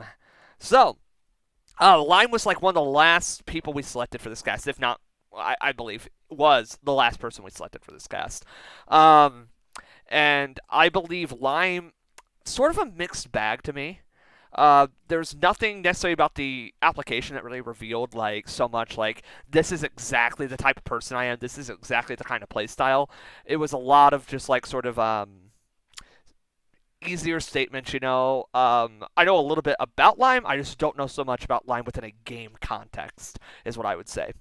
And so I'm interested to see like how Lime develops throughout the course of this season. Right now, I would just say sort of just very general, likable certainly, but like I haven't seen enough that really like shows that Lime is like making any sort of connections that get beyond surface level, and I want to see a bit more from Lime before I can really make any sort of statement, just because I don't have like the biggest impression of Lime at the moment is all. Do either of you have any impressions on Lime more than I do? I don't, and that's the hard part, is Lime even mentions it themselves, saying that they are more of an introvert, and so I think that that's the only part that really worries me, that when people apply for these games, that they're introverted and they're scared to jump out of their shell and make those connections. It really does dig their grave, and so I'm hoping Lime can push past that and overcome her fear, or I guess not. I wouldn't say it's a fear, but overcome being more introverted. And I would love to see them do well. I think someone in the VL mentioned that they've seen them play recently, and so they are known in the community, I guess, from other orgs at least. So it's my first time getting to watch her play, so I'm excited. But at the same time, I don't really know too much about Lime and what to expect from them this season. But again, they are on the younger end of the cast. There are a handful of 15-year-olds, so I think they'll fit in with those other younger players. But at the same time, if socially they're not able to connect with some of the older players, that could be their downfall too. Giovanni. Yeah, I gotta agree. It's giving first boot. Like, I don't know. Like, they seem like a sweetheart, and I definitely think that if they are able to find some footing early on, they could definitely have a good run.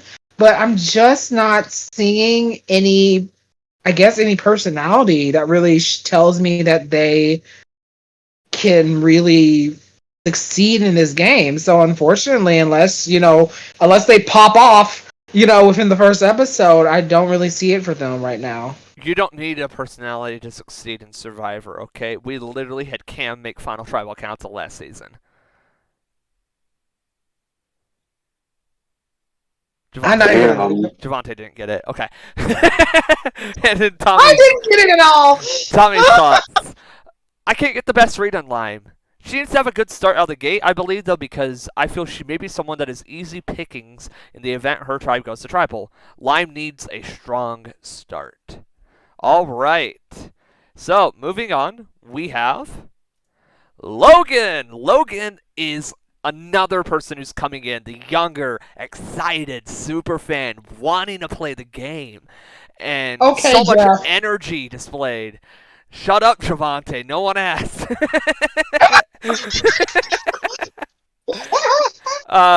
Now, obviously, the only other game I know from Logan, obviously Logan, wrote essays on other org experiences, but the only one that I've seen recently was Logan's attempt in Survivor Org Wiki, where he left very early in the season. And so I hope that this time around, Logan is able to have that longer-lasting game that he wants to have. And I think he could, when you're in a 5-tribe dynamic, really all you need is activity and not to be bad personality, As long as you're not a negative detriment to this tribe, you can usually survive a 5-tribe dynamic, really, right? And I think Logan can do that. But you can tell, Logan just has all this energy and excitement to play this game, and I can't wait to see it come out. And, yeah, I'm hyped to see Logan. What are your thoughts on Logan? I'll be honest. I also don't have much to say on Logan right now. I did watch them play a little bit recently on main. They just weren't, the biggest player from what I remember. But I have high hopes for them. I definitely think they're what's the right? I guess I wouldn't say dedicated, but they are motivated. They're motivated to play this season. They're motivated to do well, and I think that's all it takes. And that's what I enjoy seeing in a player is, if you have the motivation to play, I'm excited to watch you play. Again, he's on the younger end of the cast. Hopefully, he can manage, set himself up. I just don't really have the best knowledge on him specifically to really speak on how he's going to play or what to expect. But, obviously I wish the best for all the players, so hopefully he can do well. Tim in that season 72.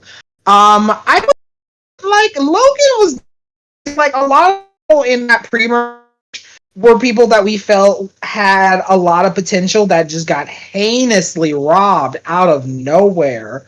Will from last season was an example of that. Like I was so happy to see him last season, and I feel like he really proved the potential that he had, that we didn't get to see in 72. And I'm kind of for Logan to kind of be the same. He has a very sensible mind of the game, a very likable personality, and I don't see them being someone that can easily just get voted off again, because I think with the right set of people, he can make it far. And I think that this tribe might be a good enough set for him to, move around the game. So I'm excited. I don't think is he going to be like the next superstar? I don't know, but he's definitely someone that I'm glad to see get a second chance at, really playing the game. So I'm hoping that he does well. All right, and in the words of Tommy, and to speak them would normally be sacrilege, but I have his permission, Logan I have mixed feelings about. Part of me thinks he will do well, but part of also thinks he might struggle early on. I do think it will be the former, though, and I do think Logan will manage. All right, and with that we move into our final person on the cast. Yes, this is alphabetical. Maddie. Fun when all the names skew in the first half, right?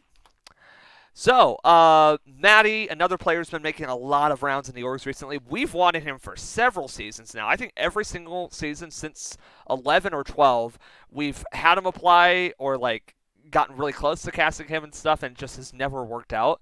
And so, finally, he's here. And hell yeah, we've wanted this for a while now. He's done really well in a lot of org circuits, He played Supernova on 703 after playing really well in his first season. Did well in both of those. He's played the Challenge. He played Indie and Cyber Org Wiki. A lot of stuff under his belt right now. A lot of good experiences. And yeah, I'm excited to finally see Maddie here. I think he is going to be a pretty strong player in this cast. Pretty sort of like a good all-rounder kind of player, and I think he is going to be a very central figure in how this season plays out. What do you all feel about Maddie? I am super excited to have Maddie on Destino finally. Like you mentioned, we've been trying to get him to be on the cast for the longest frickin' time, and I think it was ever since season 11 he had been applying just every single time. It just didn't work out in terms of his schedule, so I'm thrilled that he was able to make this season work. I think he fits well into the cast. I could see him being a superstar this season, a rock star, one of the leading players this season, if he's able to set himself up well. I've seen him play in so many different orgs and do well, so I have high hopes for Maddie, and hopefully they're not too high hopes and he doesn't crash and burn, but it's very similar to like a B situation where B applied on season 11, was cast and then had to drop and came back for season 13, and now she's back for 14 and in Pump. It's that same feeling, but it's his first shot at Destino. So yeah, hopefully he does well. I'm excited to see him play. Maddie, this sort of like bracket of, org players that just everyone sees and plays every org within like the same year and, makes a name for themselves. But I think Maddie has definitely proven that he's a really good player. I only played with him for a short time in Supernova, unfortunately. Didn't work out great for me. But I definitely I definitely see Maddie as a contender and someone that's just gonna thrive in this season, because he thrives in every season, and I don't know how he does it. I don't know how y'all do that, but I'm excited to see what he has for us this time. And to finally wrap up Tommy's contributions, Maddie is going to do well. I see him as an all-around player that no one will see coming. I think Maddie could be a possible winner contender this season. Mm-hmm. All right, from the words of the horse's mouth itself. It's Tommy, all right. So, I believe with that, that's your cue, Shane, if you'd like to go ahead. Absolutely. Thanks for having me, guys. I have to head on out for some IRL stuff. But thanks for having me. I'm super excited to see the season play out. I'm happy we got to dive into the twists and stuff. But you guys have fun with the rest of the little podcast, and I'll chat soon. Sounds good. Bye. Yeah, Javante, you can feel free to leave at any time if you want. I'm going to keep going. I got some more stuff to get through if you wish to stay. Okay. First off, I'm going to go through all the tribes as a complete thing. We can break down the tribes and predictions for those. And we're going to start with Batanta, the orange tribe, where we have Aiden, Andrew, Jared, Lime, and Logan. So I would say for this tribe, obviously we were expressing some concerns around Lime, and I'd say for me that still very much holds true. I would say in terms of activity, I probably see like Andrew and Jared to me strike me as the two I expect to like most quickly like be safe in this tribe, and it comes down to like Logan and Aiden, which one sort of just fits in better with the dynamic of those two. But I would say Lime to me looks like the one I would predict to be the most danger. And so hopefully Lime can really get bonding with people and really set it up. Obviously, we're still only one day in, and there's no concrete saying anything from this tribe, so we won't really know until they lose a challenge or alliances begin forming. But yeah, that would be my prediction. Do you have any different thoughts on Batanta? Iffy on Aiden. I know that, there's been some stuff going on within like the first few hours of the game. Mm-hmm. But it also seems like they're, gaining some footing. So I feel like if it wasn't Lime, Aiden would also kind of be on the lower rung of this tribe, unfortunately for me. But I agree. Andrew, Jared, and Logan could very easily just carry this tribe to like swap for all we know, because they're all like very strong players on their own. I could see Andrew and Jared hooking up. I could see Andrew and Logan hooking up. I could see all three of them just being a trio for all we know. Hooking up, huh? Ooh. I like that. Jesus. Of course not. We wouldn't do that. We would not endorse that. Please, no. But yeah, I feel like Orange, out of everyone, are kind of the heavy hitters so far. I disagree with you there, and that's because of the next tribe. I think the next tribe's the heavy hitters. Oh, and that's okay. Miss Sewell, which has Alice, Aston, Chris, Kat, and Maddie. Ooh, you know what? You have a point there. I would say that this tribe, to me, probably seems like the strongest on paper. And this tribe, I would say it's a very interesting blend. Every one of the five brings something different to the table in terms of personality and stuff. I think Maddie is probably the centerpiece on this tribe.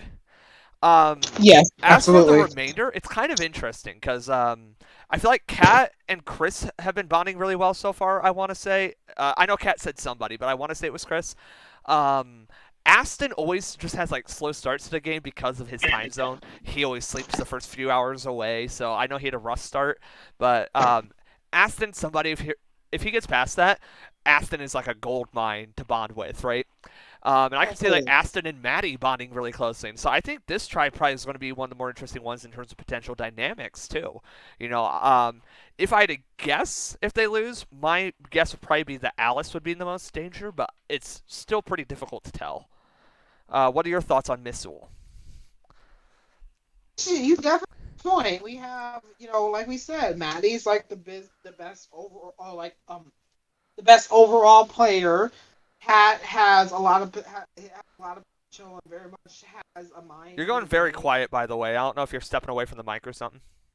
Hi, hello. Okay, Jesus. Pleasure to hear. I'm a mess. Yes, I'm sure it is.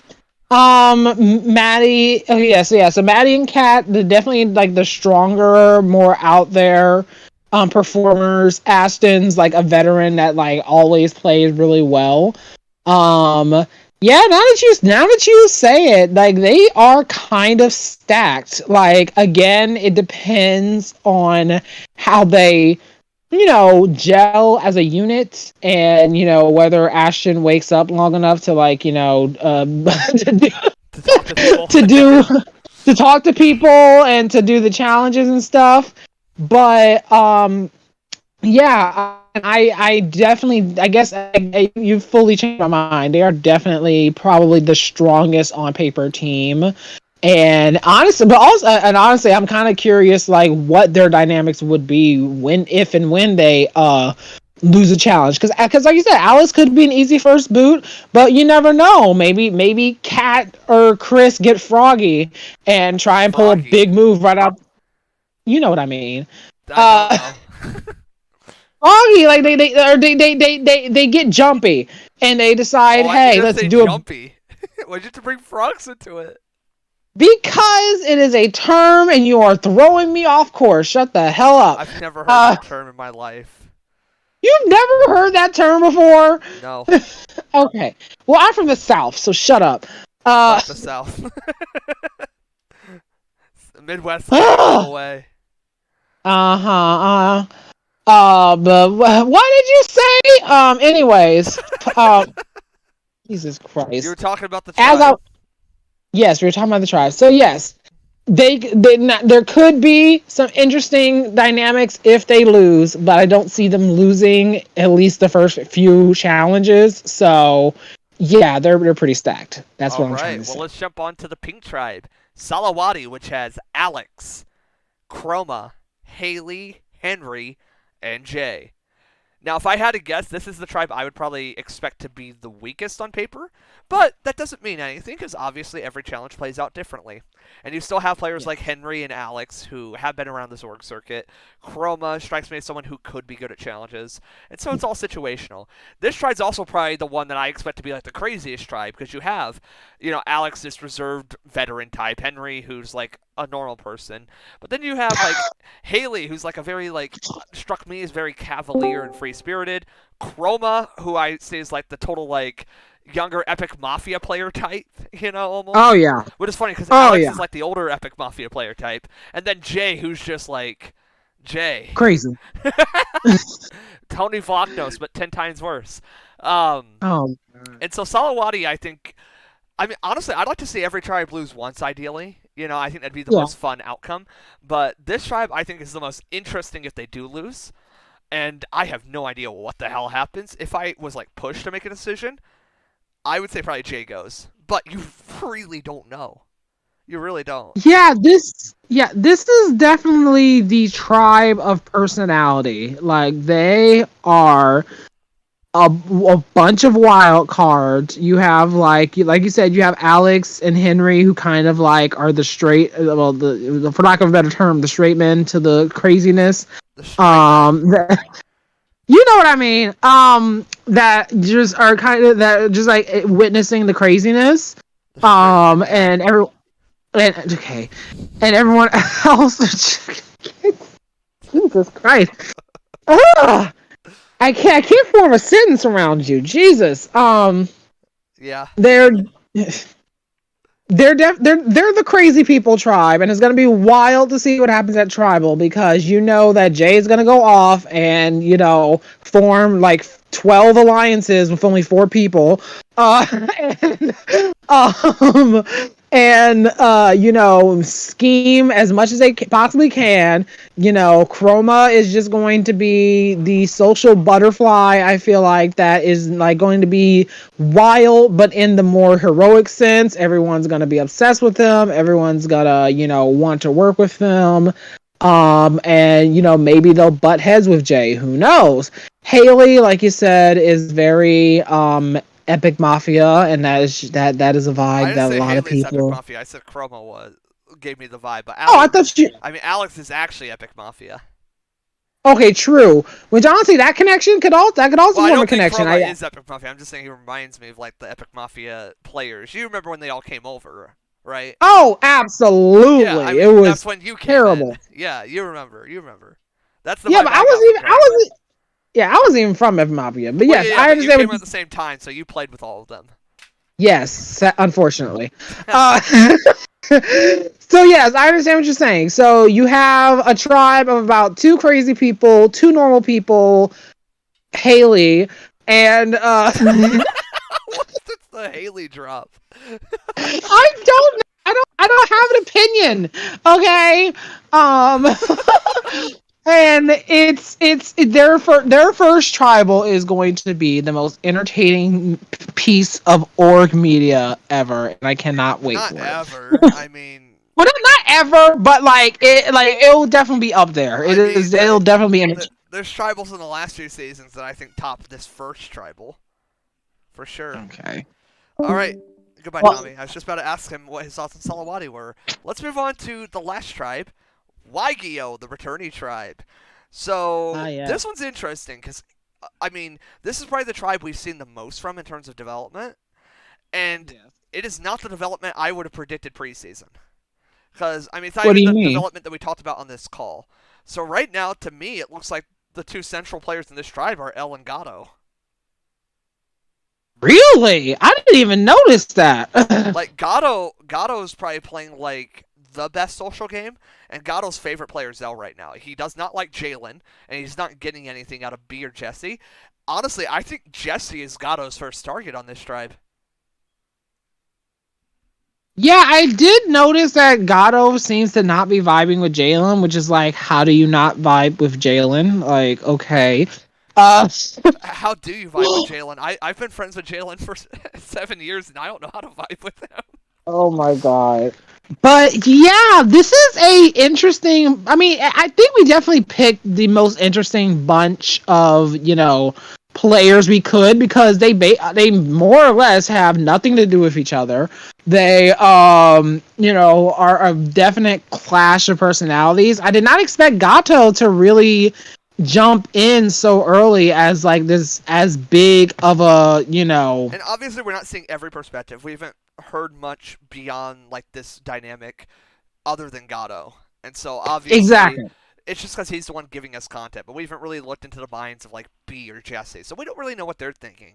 Because we could also see B, Jesse, and Jalen forming a trio just as easily. Definitely. Know? So yeah. I think this tribe's also interesting because it is returnees. They've all played before, and I think all of them do recognize sort of the value of like you can turn around your game, and obviously they have an incentive to keep the secret tribe twist intact as long as possible. They don't want this revealed, I would say. Oh yeah, absolutely. I think if nothing else, the goal of keeping their secrecy is going to bring them together as much as possible. Jalen fucked up the challenge already. We've had like 3 people complete the challenge and Jalen fucked it up. So let's hope try. What can you do? What can you do? It's the first challenge. Mistakes are going to be made. But honestly, if this twist at least makes it past one round, I'll be happy. So, with that said, we have a couple of games we're going to play, okay? Uh-oh. Okay. So, I would like your thoughts on all these. I'll express mine first, but we're going to play some superlatives, and then we're going to make some predictions, okay? So, all right, let's do it. So, I'll just list them all out so you get a chance to think about them a little bit. But we're going to be picking right now who we think will be the hero of the season, who we think will be the villain, who we think will be the fan favorite, who we think will be the player of the season, who we think will be the dark horse, like as in, you know what a dark horse is. I don't really need to explain that. Yeah, right? I know what a dark horse is, yes. And then we're going to make predictions on who loses the first challenge, who wins the season, and then we're going to take a hot take. What is one crazy thing you expect to happen this season? No matter what is one crazy thing you anticipate? Okay? Okay. So let's begin with hero. So I'm going to go ahead and make my pick.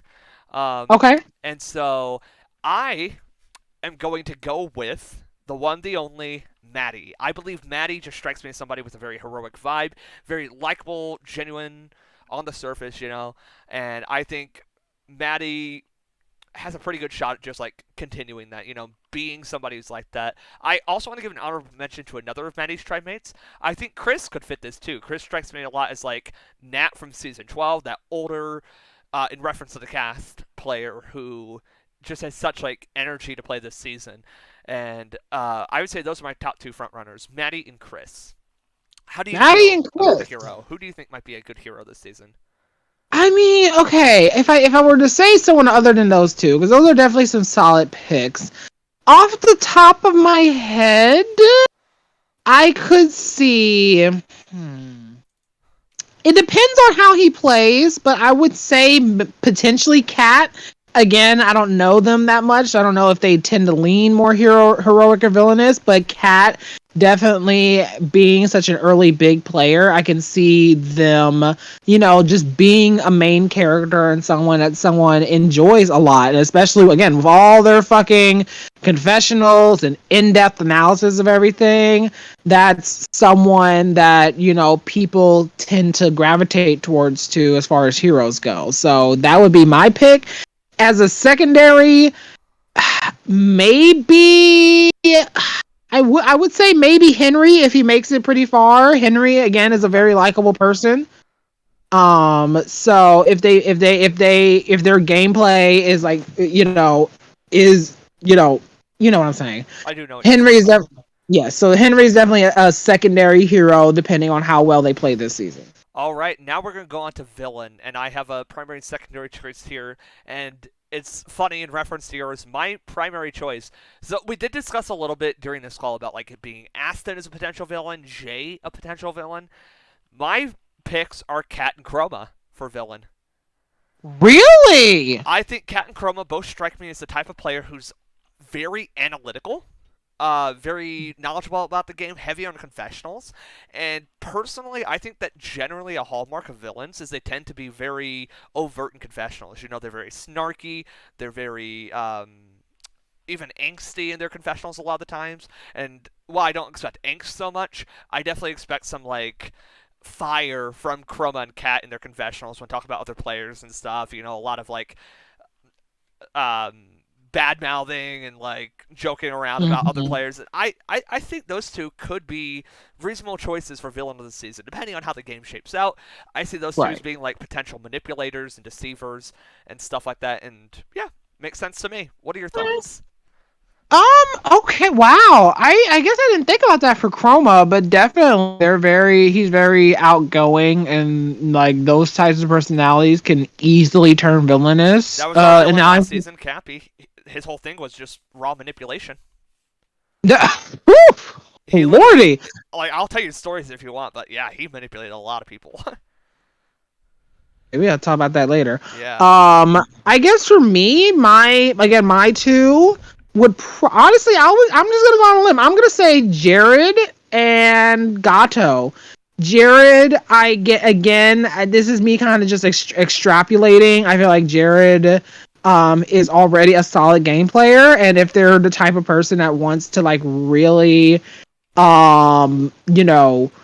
really be hardcore, I could see him making those hard strategic choices that would come off as villainous. Maybe cutting an ally, maybe manipulating someone into making a move that they want. I feel like if he really put his mind to it, he could definitely play a ruthless type of game. And then Gato already is kind of being that, just kind of personality wise, kind of being a villain again, very much just kind of analyzing his teammates, not really vibing with a lot of them, like Jalen for whatever reason, and definitely someone that the farther they get in the game, they're the more competitive side of their personality comes out. So Gato is a really strong contender for villain, in my opinion. All right, and now for fan favorite. And there's a bunch of people I feel can fit this, so I'm gonna actually list out 4 people. You don't have to, but I could see any one of these 4 winning the fan favorite award. From this point in time. In fact, I could see more, but I want to go with these 4 for now. That's Jalen. Okay. I could see Alex, Henry, or Maddie. Those are probably the 4 people I most expect to be the winner of this award right now. Obviously, you never know, because it's just going to come down to who knows who a lot of the time with fan favorite. But I feel like those 4 could be pretty obvious recipients of fan favorite. Okay. Honestly, I can see that too. Again, Maddie and Jalen, they're pretty popular already, and they can stay popular. I will say that, fan favorites tend to go to the, more female, which is why I went to the females. Yeah, but even then with this cast, I think the non-male personalities, they are less known in the community already. That is true. A lot of the time, you have to think these last 2 seasons, a lot of, the female personalities that did win it. Like last season, you had like Akira and Dinah as front runners. Like they were already known quantities, right? When you had season 11, you had players like Amanda and Grace. They were known quantities. So even I would also won it, but still. Right. I would also say probably Chroma. Like, again, Chroma is one of those people that, like, you know, and again, even though we haven't really seen them play that much yet, there's someone in the community that has, like, kind of, like, made a presence for himself. And again, though, people with those types of personalities, the fans just eat it up. I don't know why, but they're just obsessed with them. So, like, Chroma could very easily be like the voice of the season that the fans just like obsess over. All right. And then we have our player of the season. Who do you think will win that award? And I'm going to give it to one of Gato or Cat. Ooh. I think both of them can play very strong games here. Those are the two I want to pick. Okay. I am going to go. I'm going to go a little. It's in a similar direction, but I think I'm going to go maybe Andrew. Okay. Depending on how he plays. That's a good pick. And I mean, I feel like it's easy, but Alex, because it's fucking Alex. I feel like he's won how many freaking player of the seasons? That's fair. Like it's Alex. So. All right. Next up, we have our dark horse, who you think could be like a under the radar, like not necessarily under the radar, but just like unexpected, underestimated, long-term player with a big focus. And I am going to go with Logan and Haley. I think Logan and Haley both have that potential. Where I don't think anybody in this thing was like, yeah, Logan and Haley are going to win, but I think both them have really high potential, depending on how this early stage of the game shakes out. Okay, I can see that. Okay. Ooh, this is hard. Okay. You know what? I think I'm going to do. I would say Ashton. Even though Ashton is like known for being a good player, I do feel like recently, especially during their comeback, he hasn't necessarily been playing that well. But I know that potential and that strategic person is in there. So I would definitely say Ashton to start. And then I'm going to say Elle. You know, she's Elle.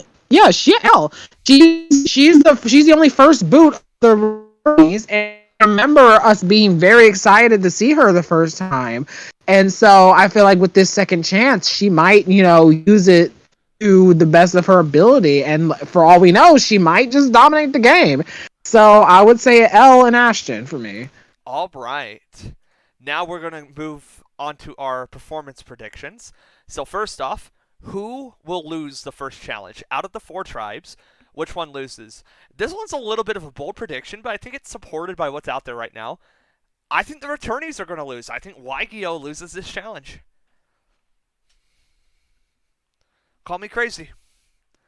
But I'm predicting Waigyo loses the first challenge. What do you think?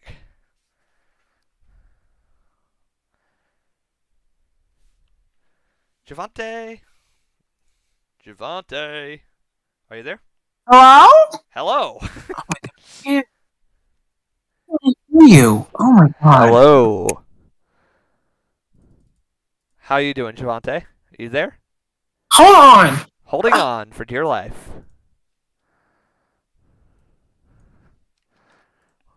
Apologies, folks. We may be having some technical difficulties at this point in time.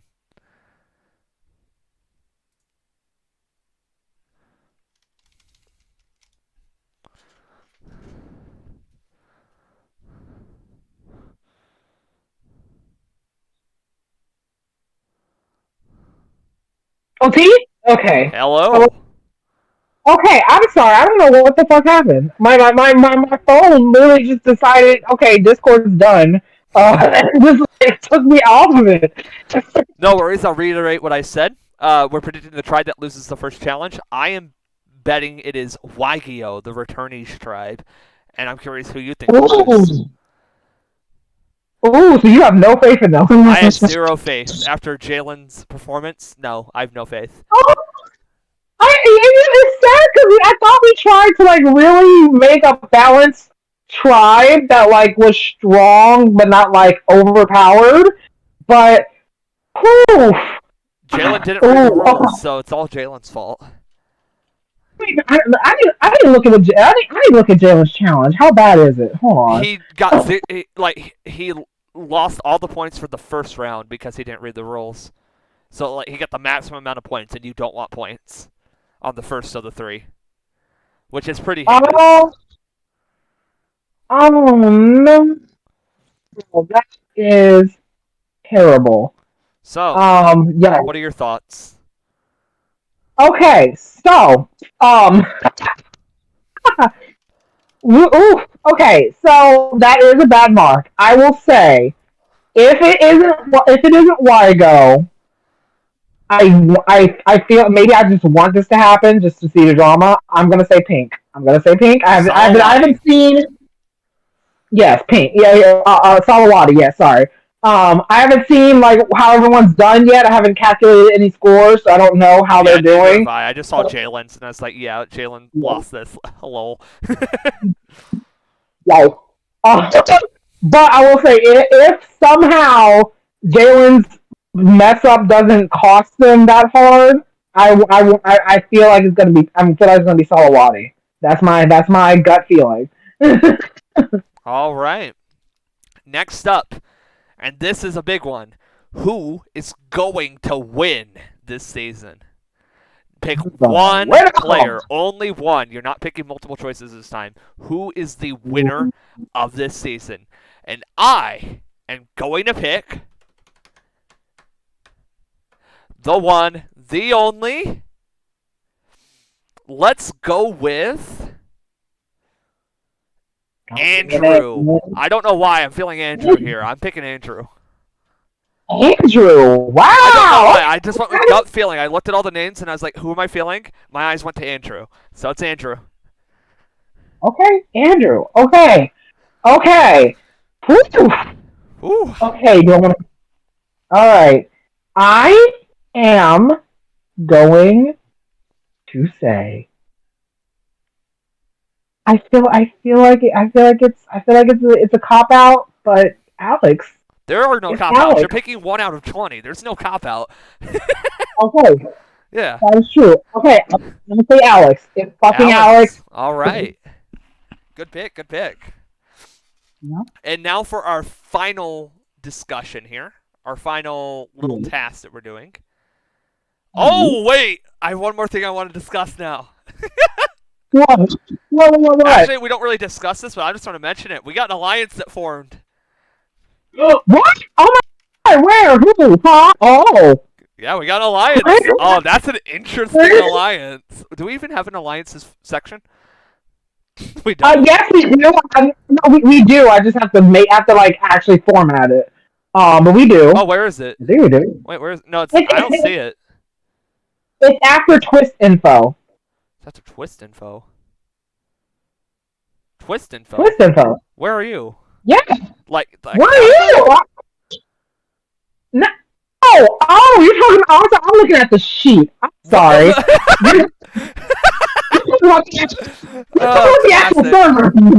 Okay, let me create a private alliances category. Yes, I see it. I'm gonna move it up to right under confessionals, and then I'll create one. Private channel. Okay. And so it's Aston, Chris, Cat.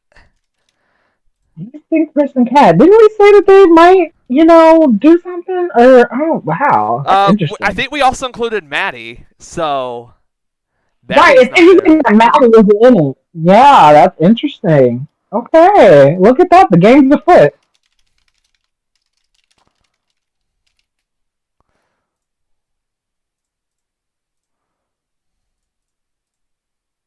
Well, let's see what they got going for them. Hey, what are they going to name it? But okay. Very cool. All right. Cool. So let's go on to our final thing of the round, and that is a hot take. What is one crazy thing you expect to happen in this game? It could be anything. A quit, a rock draw. You can predict some random event happening, a fight, whatever you want to predict. You can be as specific as you want. So, okay. I'm going to go. Okay. And you can predict multiple if you want. I don't really care. It's more fun if you just predict something outlandish, right? So, what I'm going to predict, Javante, is during the swap, during the Eclipse round, someone plays an idol. So the Eclipse round being where both tribes go to Tribal Council and vote, and one tribe's given immunity, I predict somebody's playing an idol that round. Okay. And so that might just waste their idol, because they might just be immune anyways. Well, wait. If they play their idol, but their tribe ends up being immune, are they going to? I don't know yet. We might have to discuss that. Like, depending. Okay, if it's the way I think of it, where it's like they play the idol and then we reveal the votes and it's just immune and they don't get it back, I predict somebody's playing the idol.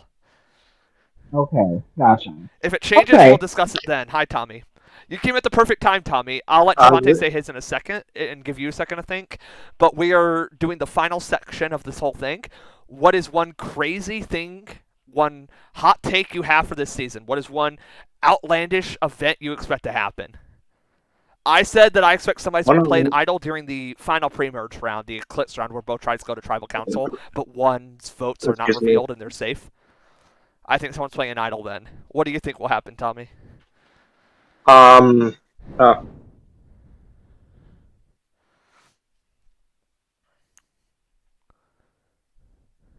Or Javante, whoever has something first. I'm just calling me, so I assume we're leaving soon, but I'm just gonna... Okay, Gino! Gino? Gino is the name of my brother. Anyways, okay. I think there's gonna be, I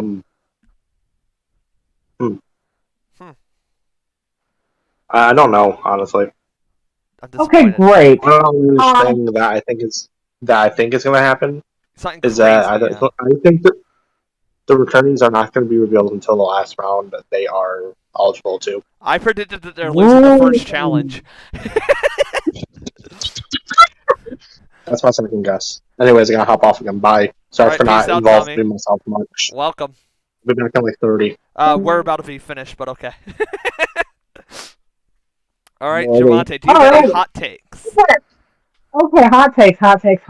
Okay, here's something crazy. I predict we are going to see rocks, and I think Ashton will probably be involved. I feel like either he gets rocked out, or he's one of the people that's involved in the tie that causes the rocks. And I only say this because I fucking got rocked out for him in a different orb. And I would love to see that happen again. Ashton is going to be involved in a rock draw. I like it. All right. And then whoa, you got another one? Sorry. If you got another one, you can go first. I was just going to make another one because I could. I hadn't thought it through yet. Okay. I will also say, Four Kings, they for some stupid reason decide to do the forced fire making. I'm just gonna say it. Someone's gonna pull an Underwood, win the final immunity challenge, and then challenge the front runner to the fire making duel. Do they win? Do they lose? I don't know, but they're fully gonna do that just for the theatrics of it. Okay, I like it. I like to add on another one, and that is, I believe that the second person voted out, whoever it is going to continue the tradition of absolutely angry final words that we've had in the past few seasons. Oh, that's been a thing? Oh, boy. Oh, yeah, like Shelby in Netherlands, but we've had it in All-Stars, we've had it in Season 12 and 13. I don't think we had any in Kalalit, though. But unless you count Joe's Tribal, but I wouldn't, because that was different circumstances. But Season 12 and 13, we had Anastasia and Skylar, who both had like a lot of anger over their elimination. I love some bitter final words. I bet we're getting them this season. And I'll even make a bold prediction on who. I predict it will be Jay. Nothing against Jay. I just feel like Jay's whole thing being the villain. If Jay goes, whenever Jay goes, Jay's going to have some mean final words, and I want it. I want it. I love the final words being angry. Oh yeah, I definitely see that. Especially if Jay is gonna have like the meltdown that we expect, it's going to be. That'd be fucking fantastic. Please give us bad final words, Jay. That would be glorious. Well, do you have anything else you would like to say before we finish this session? Go watch the challenge. No. The challenge will be over probably by the time this premieres. Oh yeah, true. Oh yeah, because yeah. This is an interesting cast. This is a wild. You have a very wild season in store. I feel like. And I love Survivor. I can't wait to see what these fucking wackadoos have in store for us. I can't wait to see them go through all of our twists because we got so many fun twists this season. We sure do. I mean, they don't know what they're in for, and the fact it seems so simple right now, right? They just have to dive down and do challenges, but no, it's about to get worse, way worse. And the fact that the VL has clocked the hidden tribe is so hilarious to me. One viewer has. Yeah, one viewer has. Right, yeah, like shout out to them for like literally clocking that the viewer role is a fake role. Yeah, and thank you to them for not outing it publicly. Thank God! Oh my God! Can you imagine? Yes. Jesus. Because I could see it being so simple as like somebody walks up to a player in the game and is just like, "Oh yeah, you're playing the Destino season with the returnees, right?" No, me clueless. Like that's just you. That's just that's what's happening. Yeah, and then you're like, oh wait, there's returnees? That's crazy. Wait a minute, huh? And I just fully just not even thinking about it and just sending that screenshot to the viewing lounge, just be like, oh yeah, by the way, like okay, well thanks. Yes. So. Thank goodness. But yeah, it's gonna be a wild time, and I love the theme. I never really said this. I am such a water person, so the fact that we're doing this like underwater nautical theme, I am so obsessed with. I can't wait. That's the theme. Yeah, this should be a fun season. Looking forward to it. Thank you all for tuning in. Make sure that when you have watched this episode, you continue watching the episodes that we push out. The second episode will break down the entire pre-merge, as well as observe the predictions that we've made today, and see how accurate they've been, and make further predictions on top of that. Third episode will wrap up all the merge and our final set of predictions. So, make sure to tune in for that. Thank you so much for watching this. We'll see you next time on Destination.